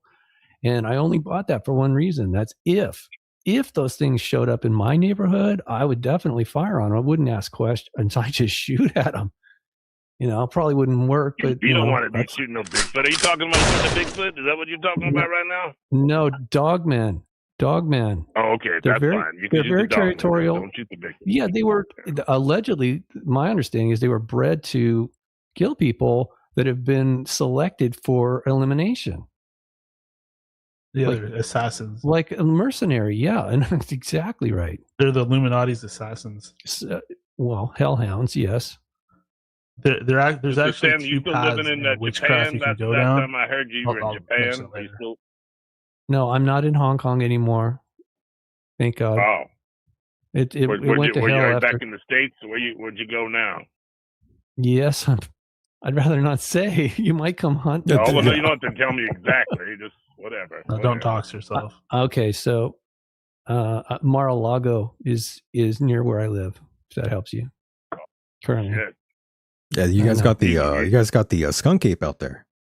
That's and dogmen too here too. They've been reported in the Everglades. And the skunk president. Right. The orange president, yes. Yes, he's the orangutan man. Yeah, the orangutan guy, yes. What do you think of him, Robert? Are we dealing with another Satanist here, or no, could he be the Antichrist? He apparently did have a Cabal background, a Kabbalist teacher. That's in one of his books. People have been mentioning that. And once I found that out, I was like, okay, well, that would explain a lot of things, why he was so tight with people like Roy Cohn. Right. And then Jeffrey Epstein and others who are obviously involved in Kabbalah. And no, it's not entirely Jewish. There's a lot of Jewish people that don't ever practice Kabbalah, but there's also people from other religions, allegedly, they're devout Kabbalists. They just don't talk about it. It's something you have to find out. It's very covert. Madonna's a Kabbalist. Madonna, she likes that Kabbalah stuff. Yeah, but she's and you look what happened to her. Right. She doesn't even look like a normal person. Still not a human anymore. She looks demonic. No. Yeah. So That's a big part of it. The knowledge of good and evil is provided to them. And if there's different levels too, just like the Masons, you have inner circle and then you have the outer circle. So you've got these different groups within the group, different, it's like the army. It's you've got different ranks. Single cell sort of. But I mean, they all do it. Look, they're all serving the same purpose. But here's the thing about Kabbalah: that when you talk about good and evil, they think, generally speaking, if I had to summarize it, is they say if doing evil will hasten the arrival of their Messiah, which is a good thing. So this is why you see some of these people, they're so motivated to do these things that we can't comprehend it. There's a purpose to there's a method to the madness, but there's a purpose that they're not discussing it with us publicly.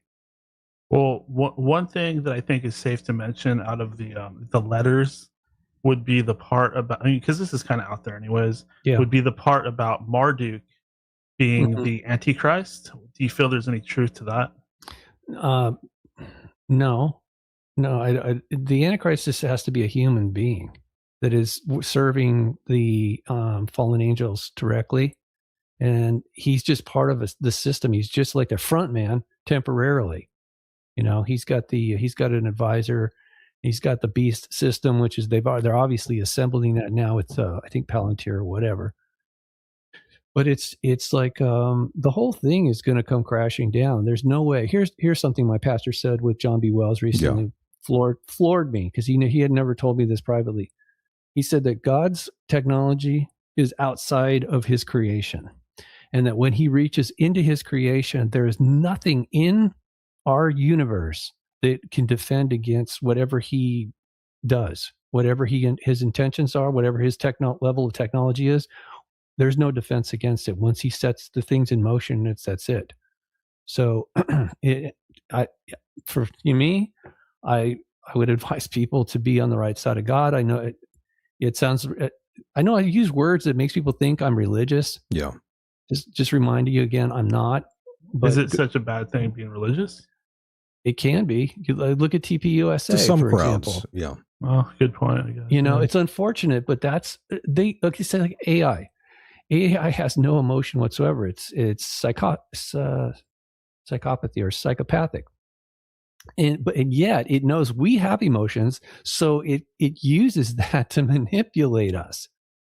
It mimics emotion so that we can relate to it and then be manipulated by it. Are you talking about Donald Trump right now? What are you talking about? Okay, touche. That was pretty. That was funny, good. man.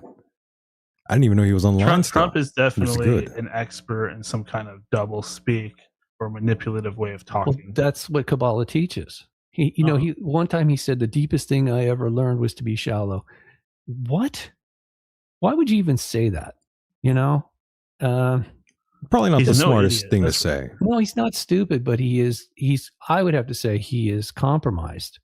That's what a lot of people have come to the conclusion, including myself, that you cannot look. If I was hanging around with pedophiles and cannibals and stuff, I don't think you guys would want to associate with me. If you knew that, if you really knew that, probably not. Right? No.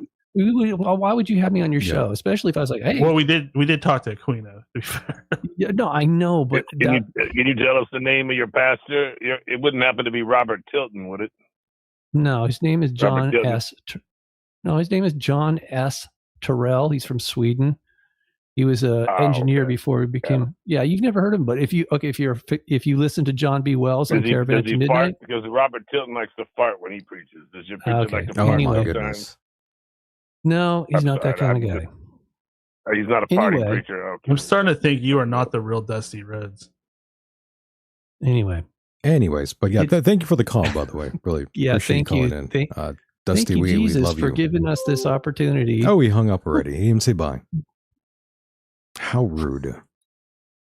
I kind of wish this was. I was drinking some vodka water. Oh no, it's just water, okay. But it probably, I don't know. It wouldn't help. Oh no, this is holy water. Holy water. I think people that are a threat to the upcoming agenda are the ones that get targeted. Yeah, it's okay. I can handle it. I'm not complaining. I actually feel bad for people like this who think it's funny to mock God. You got to be nuts to do something like that. I never really got down that far. I mocked religion. The interpretation of God always rubbed me the wrong way, and I couldn't explain it until last year. And even then I was floored. I was like, wow. I mean, how could it possibly get this bad? But it's really is darkest before the dawn, which goes back to what we were saying before. Why are they disclosing this now in the way that they're doing it? It's only because they're desperate to retain control. And in my opinion, is to collect as many souls as possible while there's still time, because at some point that door will be shut. And so I stopped doing Unicus Magazine for my own safety. But when after I was saved, I finished getting rid of everything that I used to do, and I switched over. So that's why my show is now called The Salvation Report. And no, I don't preach to people, but it's this kind of conversation. It's very honest and open. Yeah. And I'm always pointing people towards the fact that, look, this happened to me for a reason. It wasn't my idea. I could have said no, but I'm glad I didn't. All right. So I can use myself as an example of how that worked, and it had nothing to do with a church per se. It was God brought me there because of my wife, and the reason she got sick is because we were living the way we were living and thinking it was okay to have, idols in the house and drink alcohol and other things. And it's not okay. God he has rules. I told you he has rules, and I didn't fully comprehend it, or I didn't want to. Yeah. And even though she was saved, Calvary Chapel there in Orange County. Oh, really?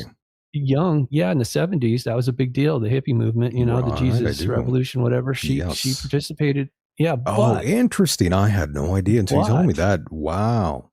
But crazy. Like a lot of people, she backslid and never stopped believing, but she just, followed the path that they tell us, that they indoctrinate us, say, you've got to do these things in order to be part of this society. Mm-hmm. You got to fit into the world. So we expect you to do this stuff, and that's the only way you're going to survive. You must conform. Yeah, or we're gonna hurt you. There's one thing that I'm not a David Icke fan. I don't like his anti-Jesus stuff, but there's one thing one comparison he makes to white blood cells. As soon as they see a threat, they try to eliminate it. I feel like these demonic entities play a similar game. If they sense you're starting to believe, they will throw these people at you to mock you and throw some good arguments at you. Of course. Why what you're talking about is fake and incorrect. But the thing is, they're not asking to have a discussion about it. They're trying to dissuade me from my position, and that isn't going to happen. And again, there was no reason for me to lose my cool, because I already was told this was going to happen tonight, and that's okay. It's okay, but because ultimately that doesn't change my trajectory for me. Of course not. All right. But it definitely offended some part of me, because I could relate to what those people were saying, because I was there. I had that same antagonism towards the religious presentation or versions of God and his whatever. I mean, the way it's presented is very convoluted. And it's actually a lot of it's very obscene. Like you were saying, Michael, what all the killing? Yeah, that's called war. That's what it is. That's what even before we got here, there was this war was going on. And I'm not excusing it. I'm just saying I finally understand why. Excuse me. All of this war had to go on for so long, and it's still happening. Unfortunately, it's not over entirely. The majority of it, my understanding is the majority of it's done. We're in the appeals process now. And the problem is, because we live such short lifespans intentionally here now, as humans, we see things are just, why is it taking so long? He's not doing anything, right? Supposedly. 1,000 years for us is only 1 day for him. So there's this time distortion, and it becomes very frustrating for us because most of us won't take the time to actually study the big picture or the long view, take the long view of things. Yeah, most won't, it takes Robert, effort. unfortunately. Most can't see the bigger picture, unfortunately. Yeah, And I think can. Sorry, go ahead. Oh, I was just going to say, I just would hope Christians out there are watching for the signs. The Euphrates drying up, Yeah. the blood red eclipse, like a sackcloth, as well as the fig tree stuff. I mean, you combine those three, Yeah. and logically, that would put us at the start of Revelations. It could. Again, this is all open to interpretation. It also says nobody's going to know for sure. Yes, he gave us signs, but he also said it would be like the days of Noah were. And do we know much about that? No. But because the fallen angels don't want us to know who they really are, what they really did or have been doing, because they're criminals. Yeah, I think we're kind of awaiting some kind of hybridization, bestial stuff, like in Genesis, mixing of flesh with clay and metals. Those are terminology that our ancestors, who were relatively, they didn't have the same level of technology or vocabulary for it. They were using things that they understood. That was common to their nature. You know, it doesn't. In other words, it's not one for one. Doesn't translate, sure. And it's lost in translation. But anyway, this is why we need discernment. And so here's the other thing I found about religion is that it's very sugar coated, because if you tell people the truth about what's going on, they probably won't come back to sit in your church and donate to you, because it scares them, you know. And they, like Michael's saying, they prefer to go home and watch TV or do whatever, you know, other than have this conversation. So here's the thing. I'm not here to judge anybody. I'm trying to share what I've learned, some of it the hard way, really hard way, with you guys and whoever's listening. Hopefully it will help other people. That's my intention. That's my goal. Okay. But if it falls on deaf ears, hey, at least I tried to be of service to God while I'm here, because it does matter that I am not just compliant. What is it? Compliant. I mean, that's part of baptism is that you're being compliant, that you actually are willing to follow. I mean, it's what it is symbolic of when Jesus died and rose again. That's really what baptism is. Yeah, it supposedly it washes you of your sins up until that point. That's not why I did it. But it's like it's hard to describe how transformational this process is, because again, it wasn't my idea. I just agreed to it, and I'm living proof. Well, this is your testimony, and everybody's testimony is going to be a little bit different. Like for me, a big thing is the part of the Bible where Jesus says, "Do not necessarily go by the letter of the law," because there could be Roman edits in the Bible. I'm okay with that. What about the Pharisees and the Sadducees? They put all kinds of stuff together that had nothing to do with God. Jesus was adamantly against what they were doing. And so I said this many times. When he was asked, "Teacher, what is the most important commandment?" And he said, "It's to love God with all your heart and soul and strength, and love your neighbor as you love yourself." We're not doing that. Generally speaking, as a species here on this world, we're failing in that regard. That's true. I hate my neighbors, so yes. Michael, you live in California. That's true. Well, I don't hate. Maybe that's too strong of a word, but I just don't really. You can't relate. Not really fond too much with some of them. Some I am, but the others not so much. I understand. So, but okay. I'm just saying that if we could see we've been divided so badly. But I And agree. Summary, he's saying we need to treat each other like family, and God is the head. He is the king, the head of the kin, and we are his family.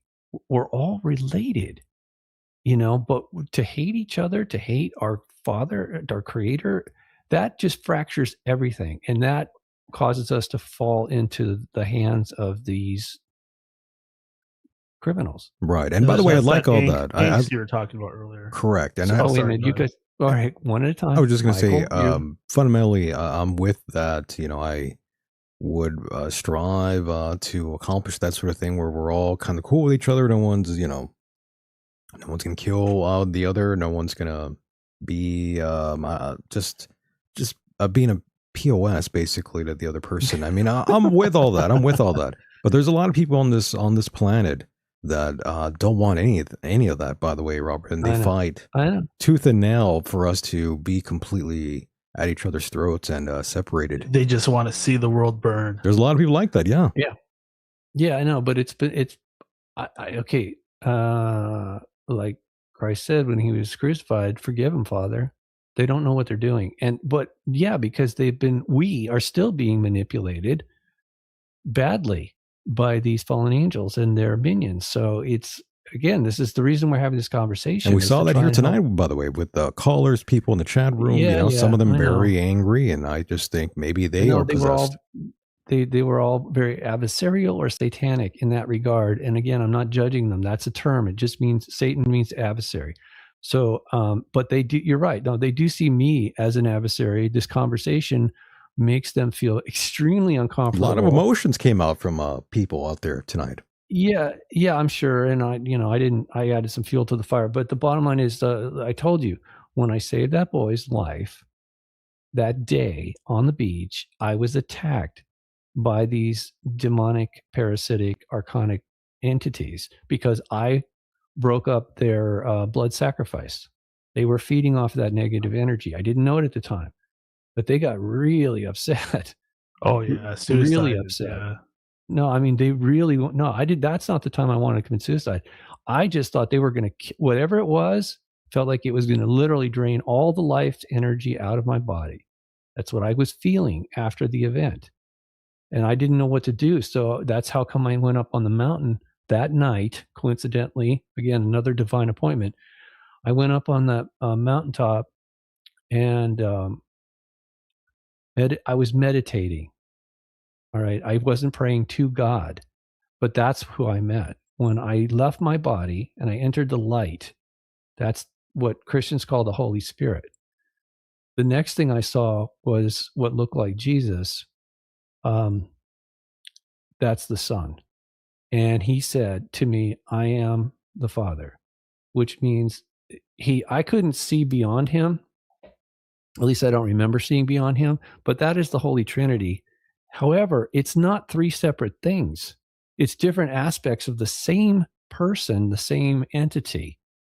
And it scared me. It really did. I was already confused and scared, but man, that just pushed me over the edge. And yet he was very gentle in the way that he dealt with me. And he made sure that the next day when I delivered the message for him to that boy's grandparents, I couldn't even believe the words were coming out of my mouth because I didn't understand it.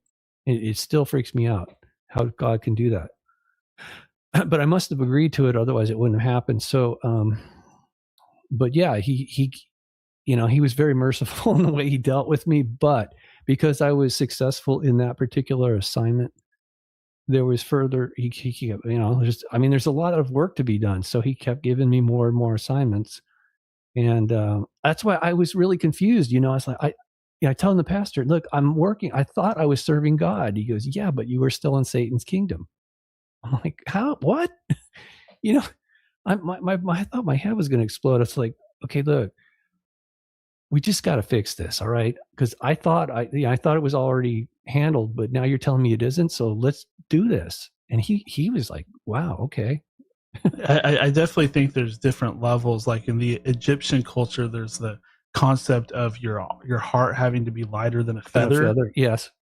I think that that means a lot when you look at that and all this weight that gets put on us through these, what they call demonic strongholds inside of us. Yeah, they're like chains, and that's what curses are. And so part of the process, even before we went to the deliverance day, was that I had to take an inventory of all the trauma and literally categorize it and itemize it and address it and then release it, each one. And it was, man, I'm telling you, when you take an inventory like that, you don't realize, I mean, especially I was 65, so I had a lot of years of crap that had accumulated energetically in my body and my mind and my soul. And so the deliverance, actually, by the time that happened, it felt pretty simple to me, relatively, compared to the initial work. That was very, very difficult because you have to relive all that stuff, and let it go. But it's super liberating. I mean, really, it's like I can't even explain it to people because there's really no comparison. But the thing was, I realized so much more about my relationship with God before was at a distance. I'm like, hey, I know you exist, but why don't you stay over there, man? I'm gonna take care of myself. I'm gonna do this. I'm gonna have a life, family, whatever. No, I wouldn't even be here if it wasn't for him. He created me and you and everybody with this purpose, not just to serve him, but certain talents are literally, it's not just from our parents, because even our parents didn't create ourselves. This is all has a purpose. So once I realized, like, what, so, okay, all right. So instead of him being way out there and, scary guy, now he's here with me. That's why I say, he already told me, the Holy Spirit already told me before the show started, you're gonna run into some nasty people tonight. Just stay calm. Well, obviously that didn't work, but it's okay. It's okay, man. I just like, but these kind of things typically don't happen overnight, and they can't, because it's so transformational. It's like trying to steer a super tanker. You've got all this accumulated stuff, and it takes time and effort to really change course if you're serious about it. Like when I came home, my wife and I came home, you would not believe how much stuff we threw away because it just didn't suit us anymore. It was offensive. So I think that there's a reason why in rehabs, drug rehab, yep, they do a lot of stuff about God. It seems to be one of the only things that can really get through to people. Yeah, same with not AAA, Alcoholics Anonymous. Yeah, but they're a little vague about it, and it's all very cliquish, in that regard. It's like they're not very accommodating. They really want you. It's my way or the highway. It's like, we're unique, and I think one size doesn't fit all. So right. You may have your protocols, great, but if you're so inflexible, you're probably going to lose a lot of people, and you're not going to help them. And that's, to me, that's not good. And me personally, I don't like when somebody comes up with a megaphone and starts shouting in my ear like for a baseball game. That's not the way to do it. Yeah, those kind of people are annoying. But the truth is the truth. It's like, and here's the thing: we have a built-in. We do have a built-in, like a sensor, like, and they call it discernment, but I think it's more than that. It's like a homing device. You can it either resonates with us or not. You either feel it or it's true, or you just feel like, whoa, that's something that's way off there, and it keeps us. It's a protection thing, but it's also like a navigator. You have a compass, basically. It's not just morals. There's a spiritual compass, and clearly there's a spiritual component to all this, but it's been hijacked through religions. New Age is a religion. All that stuff is it's a belief system. That's really all it is. That it should liberate, it should heal, if ideally, if it's from God, it will, but if it's not, it won't. No matter all the incantations and whatever devices and, things that they come up with, it's not permanent. It's not real. My wife and I were hoping, praying that she could be healed supernaturally. I'm not going to tell you the details because she doesn't want me to, but you should hear this, Daniel. After she was healed by a surgeon, the 9th doctor that we talked to was finally the guy. And he had like 50 years of experience dealing with this rare situation. And he's like, oh yeah, sure, we'll fix you up. What? And so after all, she's getting better. And I asked God, why didn't you heal her supernaturally? And he says, because that would have wrecked her life. What? And he says, she's very private. She doesn't, and she would have had so much publicity worldwide. People would be like, wanting to know what happened. So, yeah, he would have fixed one problem and created another. And that's not how he works. I had always thought that when people would tell stories like yours and talk about, God speaking to them personally, I always thought it was subconscious or me too. Something else. But me too. For the first time, it actually happened to me a few weeks ago, and really? it was very clear. It was very clear. My name was called. I said, "What do you want?" And wow. A synchronicity happened with the TV, and then it told me, and its message was the fig tree stuff. It wanted me to research the fig tree stuff. Wow. Oh, wow. Well, okay, I shouldn't be surprised, but that's awesome. You're obviously blessed. Much different than other voices from the past. Sure. Obviously, we're not. The way it made you feel, right, is you're comfortable with that. You didn't feel threatened. Yeah. Okay. So that's what I'm saying. That's a level of discernment. We have those emotions. The sensors are built into us for a reason, and to ignore that is to our peril. And of course, we're not perfect. So and they know that the fallen ones know how to manipulate us, but also the holy ones know how to heal us and to help us. So that's good. That's really awesome. I love hearing things like that, especially now because things are getting increasingly dark and dissonant. That's right. So I don't know how much longer we can have conversations like this without being penalized or disappeared or whatever. I'm not asking for that. Okay. By the way, I don't, he's not suicidal, by the way, ladies and gentlemen. No, I'm not. That was a brief look. I know. I just sort of leave people hanging. The reason I didn't kill myself is because the night before I was going to walk up onto in this wilderness area. I was going to walk up on a cliff and jump off, or just walk off, whatever. There was an angelic intervention, and they didn't tell me I had to stay. They said, if you stay, she said, if you stay, we will do everything we can to help you. And first of all, I didn't know who this was, but what she said and the way she said it was restored my hope, because that's what destroyed my hope, was feeling like there's no one I can ask for help on this hellscape of a world. And here's this woman. I know I was out of my body. This was a lucid dream. I literally woke up where I was camping that night and was walking around the woods and saw this woman standing over there. I'm like, wow, what is she doing? What? That's pretty weird. What is she doing just standing there in the woods by herself at night? So I naturally went over, and she's, and it just like hit me like so hard. Wow.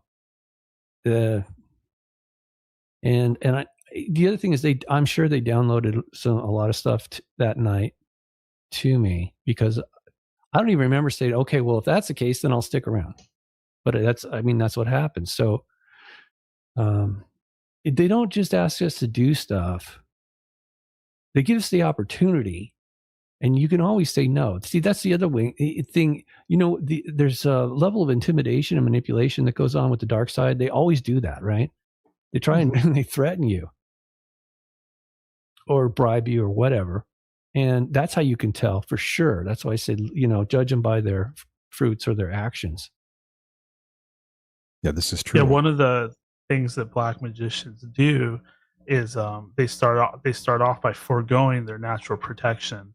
They'll send away the angels, or they'll say something vile about Christ, and you can actually you can cut yourself off from the good side by embracing the darkness, and then you won't get those messages anymore.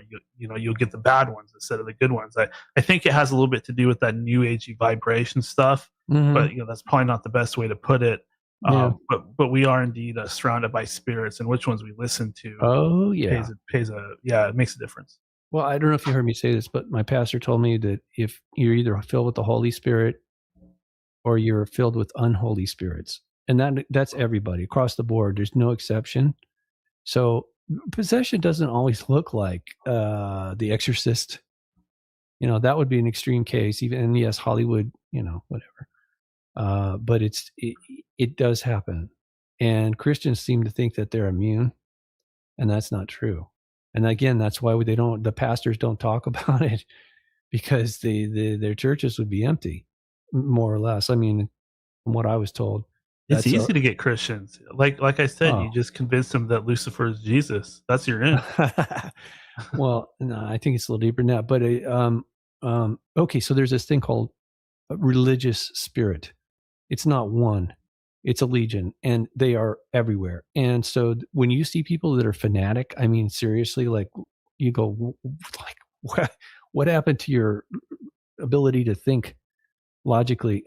They come up with these ultra fundamental religious things that if you're either in or you're out, and everybody who's out is like the enemy. And I've had people approach me like that, and I asked my pastor, what's wrong with this guy? Why is he's not preaching to me? He's like he's talking down to me, like he's accusing me of all kinds of things based on his understanding. And I said, what's wrong? And he goes, oh, he has a religious spirit. Just ignore him, because you can't have a discussion with this kind of person is possessed by a religious spirit. It's but it's not coming from God. So I recognize it. Now I can see like the Pharisees. Yeah, exactly. That's why he called them a den of vipers. All right, because making sense here. They use the law as a weapon. We call it lawfare, right? They'd use that to control other people, to literally possess other people. And it's just it's evil. It's not. God's laws are really very simple. The man's laws are easily bent or broken, and often used for ill. Clearly it's used to justify all kinds of heinous stuff. So and I agree with that. And by the way, I'm looking at the time, and my goodness, close to 3 hours. I know we're just kind of winding down here, Robert, but yes, go ahead. I don't know if anybody's still out there. Oh, of course. Oh, yeah. And a lot more will listen once it's re-uploaded, or actually, I should say, once it's uploaded on Spotify and all the other platforms. A lot of people listen, by the way, Robert. It always blows my mind the amount of people that listen through the podcast rendition of the program and contact me about certain things. And it goes on and on and on for days, Robert. Okay. Well, again, I'm not perfect, but I am saved, and I am delivered. And that's a huge thing for me personally, but also because I reach a lot of people. I'm hoping that I'm able to. You will. You definitely reached out to, and through the screen and through the audio, your spirit has come out to maybe save some people that are on the fence spiritually. Yeah, but that would be me. I don't do salvation. God does that. All right. I'm just pointing the right, what I feel is the right way for people who really want it. We do have free will. God's not he's not forcing us to love him and have a relationship with him. You can choose not to, but I wouldn't advise it because the consequences are really dire. I mean, eternally bad. And I wouldn't wish that on anybody. Understood. And final question for me before I let you go and toss you back over to Daniel, in case he had a question that he didn't get in there throughout this conversation. But in terms of this final book, do you have any kind of estimate when you think you might just be ready to let that bad boy go? Yeah, well, I'll let you know. Let us know as soon as it's done. But the thing about writing a book is that life has a way of distracting me. Yeah, life gets in the way. Yeah, because it actually takes hundreds of hours to write a book, and in my opinion, to do it correctly. And then there's the other process of if I am going to submit it to a publisher. I have some connections, but I've never written a book proposal before, so it's a little different. A summary and a proposal, and other things as far as marketing. It's actually a lot more involved than I ever expected. So I'd like it to be out because the timing of this alleged disclosure and all that stuff. But it'll. The other thing is, I was already in the midst of finishing up a memoir. And we've already touched on some of those events. I mean, honestly, my life is one among so many others, but it's just the way God touched my life, not just in salvation, but the nonsense I went through in Satan's kingdom before I finally came to Christ. It's kind of curious. It is really, it can be metaphorically for other people, it might be like an example, like, hey, you really don't want to do that. You don't need to go through 60 something years before you finally figure out, like I did, that was a fool's errand. And so that's really what the memoir is about. It's not just me, it's about us going on this journey and trying to find our way home. And it's I actually feel kind of stupid. I wish I had the courage to make this transition earlier in life, but it's that stupid old saying about better late than never. That absolutely applies. At least for me, anyway. It's a very accurate phrase. Better late than never. And Daniel, any final words that you can get a chance to ask? Any questions? Any just statements or anything of that nature? Go ahead. Yeah, I think we've gone on quite a while, so I'll keep it short. Just wanted to thank Robert for coming on, and also thank him for not giving up on going out there and sharing his story and what I would call a testimony. It's a very powerful one, and I hope that he knows that he's not alone in this. And if he ever feels as bad as he felt back when he was thinking about suicide, please reach out to me, Michael, anybody, and that goes for everybody out there as well. You are not alone. There are other Bible believers, or maybe it's better to say God believers out there that will understand you and be there for you if you do feel like you are under attack by something you don't quite understand. Well, thank you. I appreciate that, Brother Daniel. Absolutely. And that's robertstanley.substack.com, boys and girls. Definitely go there for further information about Robert and everything that's going on with him. And my goodness, yes, the 3 hours just went by like a breeze in the wind. Yeah, that's crazy. Yes, it's been wonderful spending time with you guys. And again, hopefully this has been more than just entertainment for some people. Oh, absolutely. It's been a bit of both, and that's kind of why we like it here. It's entertaining and informative, though. At the end of the day, cool. Very nice. But thank you so much, Robert, for being a part of the program yet again. Pleasure. And again, of course, we're going to do it again. You've been here since the beginning, basically, of this program. Really? Yeah, you've been here that I didn't long. know that. Absolutely. Okay. Absolutely. Yep, true. Yep, it's very true. But hey, Robert, again, thank you so much, my friend. And I'll send you the links and all that, and we'll do it again soon. Sounds good, you guys. Have a blessed evening. Bye-bye. Take care. Bye. You too. And there he goes, boys and girls. That was Mr. Robert Stanley. We definitely appreciate him being on the program yet again. And whether you agree with him or question him or find yourself somewhere in between, the conversation doesn't really end here, does it? My goodness. Nope, there's still much to come. Now there's a lot to calm and many different sort of ways. Lots of things to calm Daniel, as you know. Lots of coming. Lots of coming going on. But Daniel, once again, my friend, I had a blast with you here on the program yet again. It was fun for you to come back and co-host here with me. Yeah, absolutely. It was good being able to talk to Robert after the strange events of 2020 and touch bases with him. And he seems like he's doing really well. He looks good, and he's looks great. He's really found his faith, and yeah, I'm happy for him. Absolutely, yes. Robert's gone through a lot of changes. You've gone through a lot, so including me. We've all gone through a lot, and we saw Robert today in a very rare form. We've never heard him respond that kind of way, talk to anybody that kind of way. It was a awesome program here tonight with you, Daniel.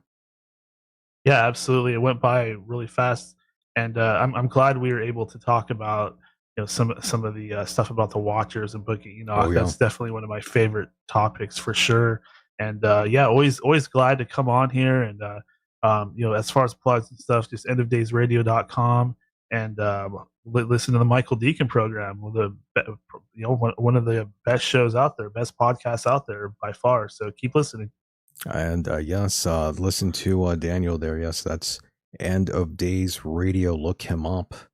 And tonight he did a great job co-hosting the program with me. We pretty much had a bit of a classic show, as they call them in the streets, Daniel. Yeah, absolutely. It's just funny, like things coming full circle from, what was it, 10, 15 years ago when we first talked to Robert. And how much we have all changed.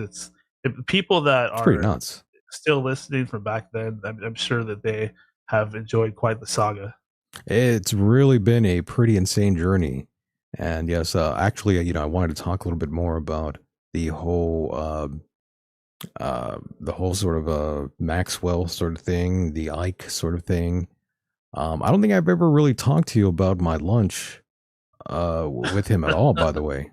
Yeah, I was cracking up when I heard that he had left you with the bill. Pretty much. But then again, I offered.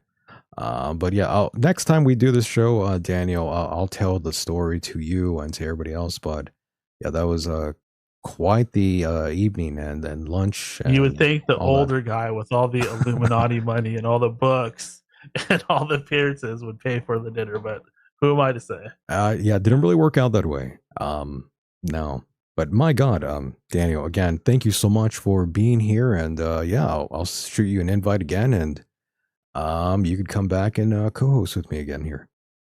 Yeah, absolutely, my pleasure. It's just everybody out there is just going to get bigger and badder from here. This is just the beginning. There you go. Talk to you soon. Peace. Bye-bye. And there he goes, boys and girls. That was my co-host here tonight, Daniel from End of Days Radio. Definitely look him up on the YouTubes, the JewTubes, or just catch him here, co-hosting yet again with me this evening. Yes, and for those wondering, Mike had to do some work, or else he would have been here tonight as well. But that life gets in the way sometimes, and that's what happens. He had to go and do other things, but he will return soon. For those that were worried about him, he's good. He'll be back, I promise. Yes. But wow. What a good time that was, and I do want to thank those of you out there who called in, those of you who didn't get a chance to call in. I actually really appreciated all of you out there for being a participant of the program. I hope you two had a fun time, and everybody else for that matter. I hope all of you had a great time. And yes, we'll do it again on the other side. We definitely will.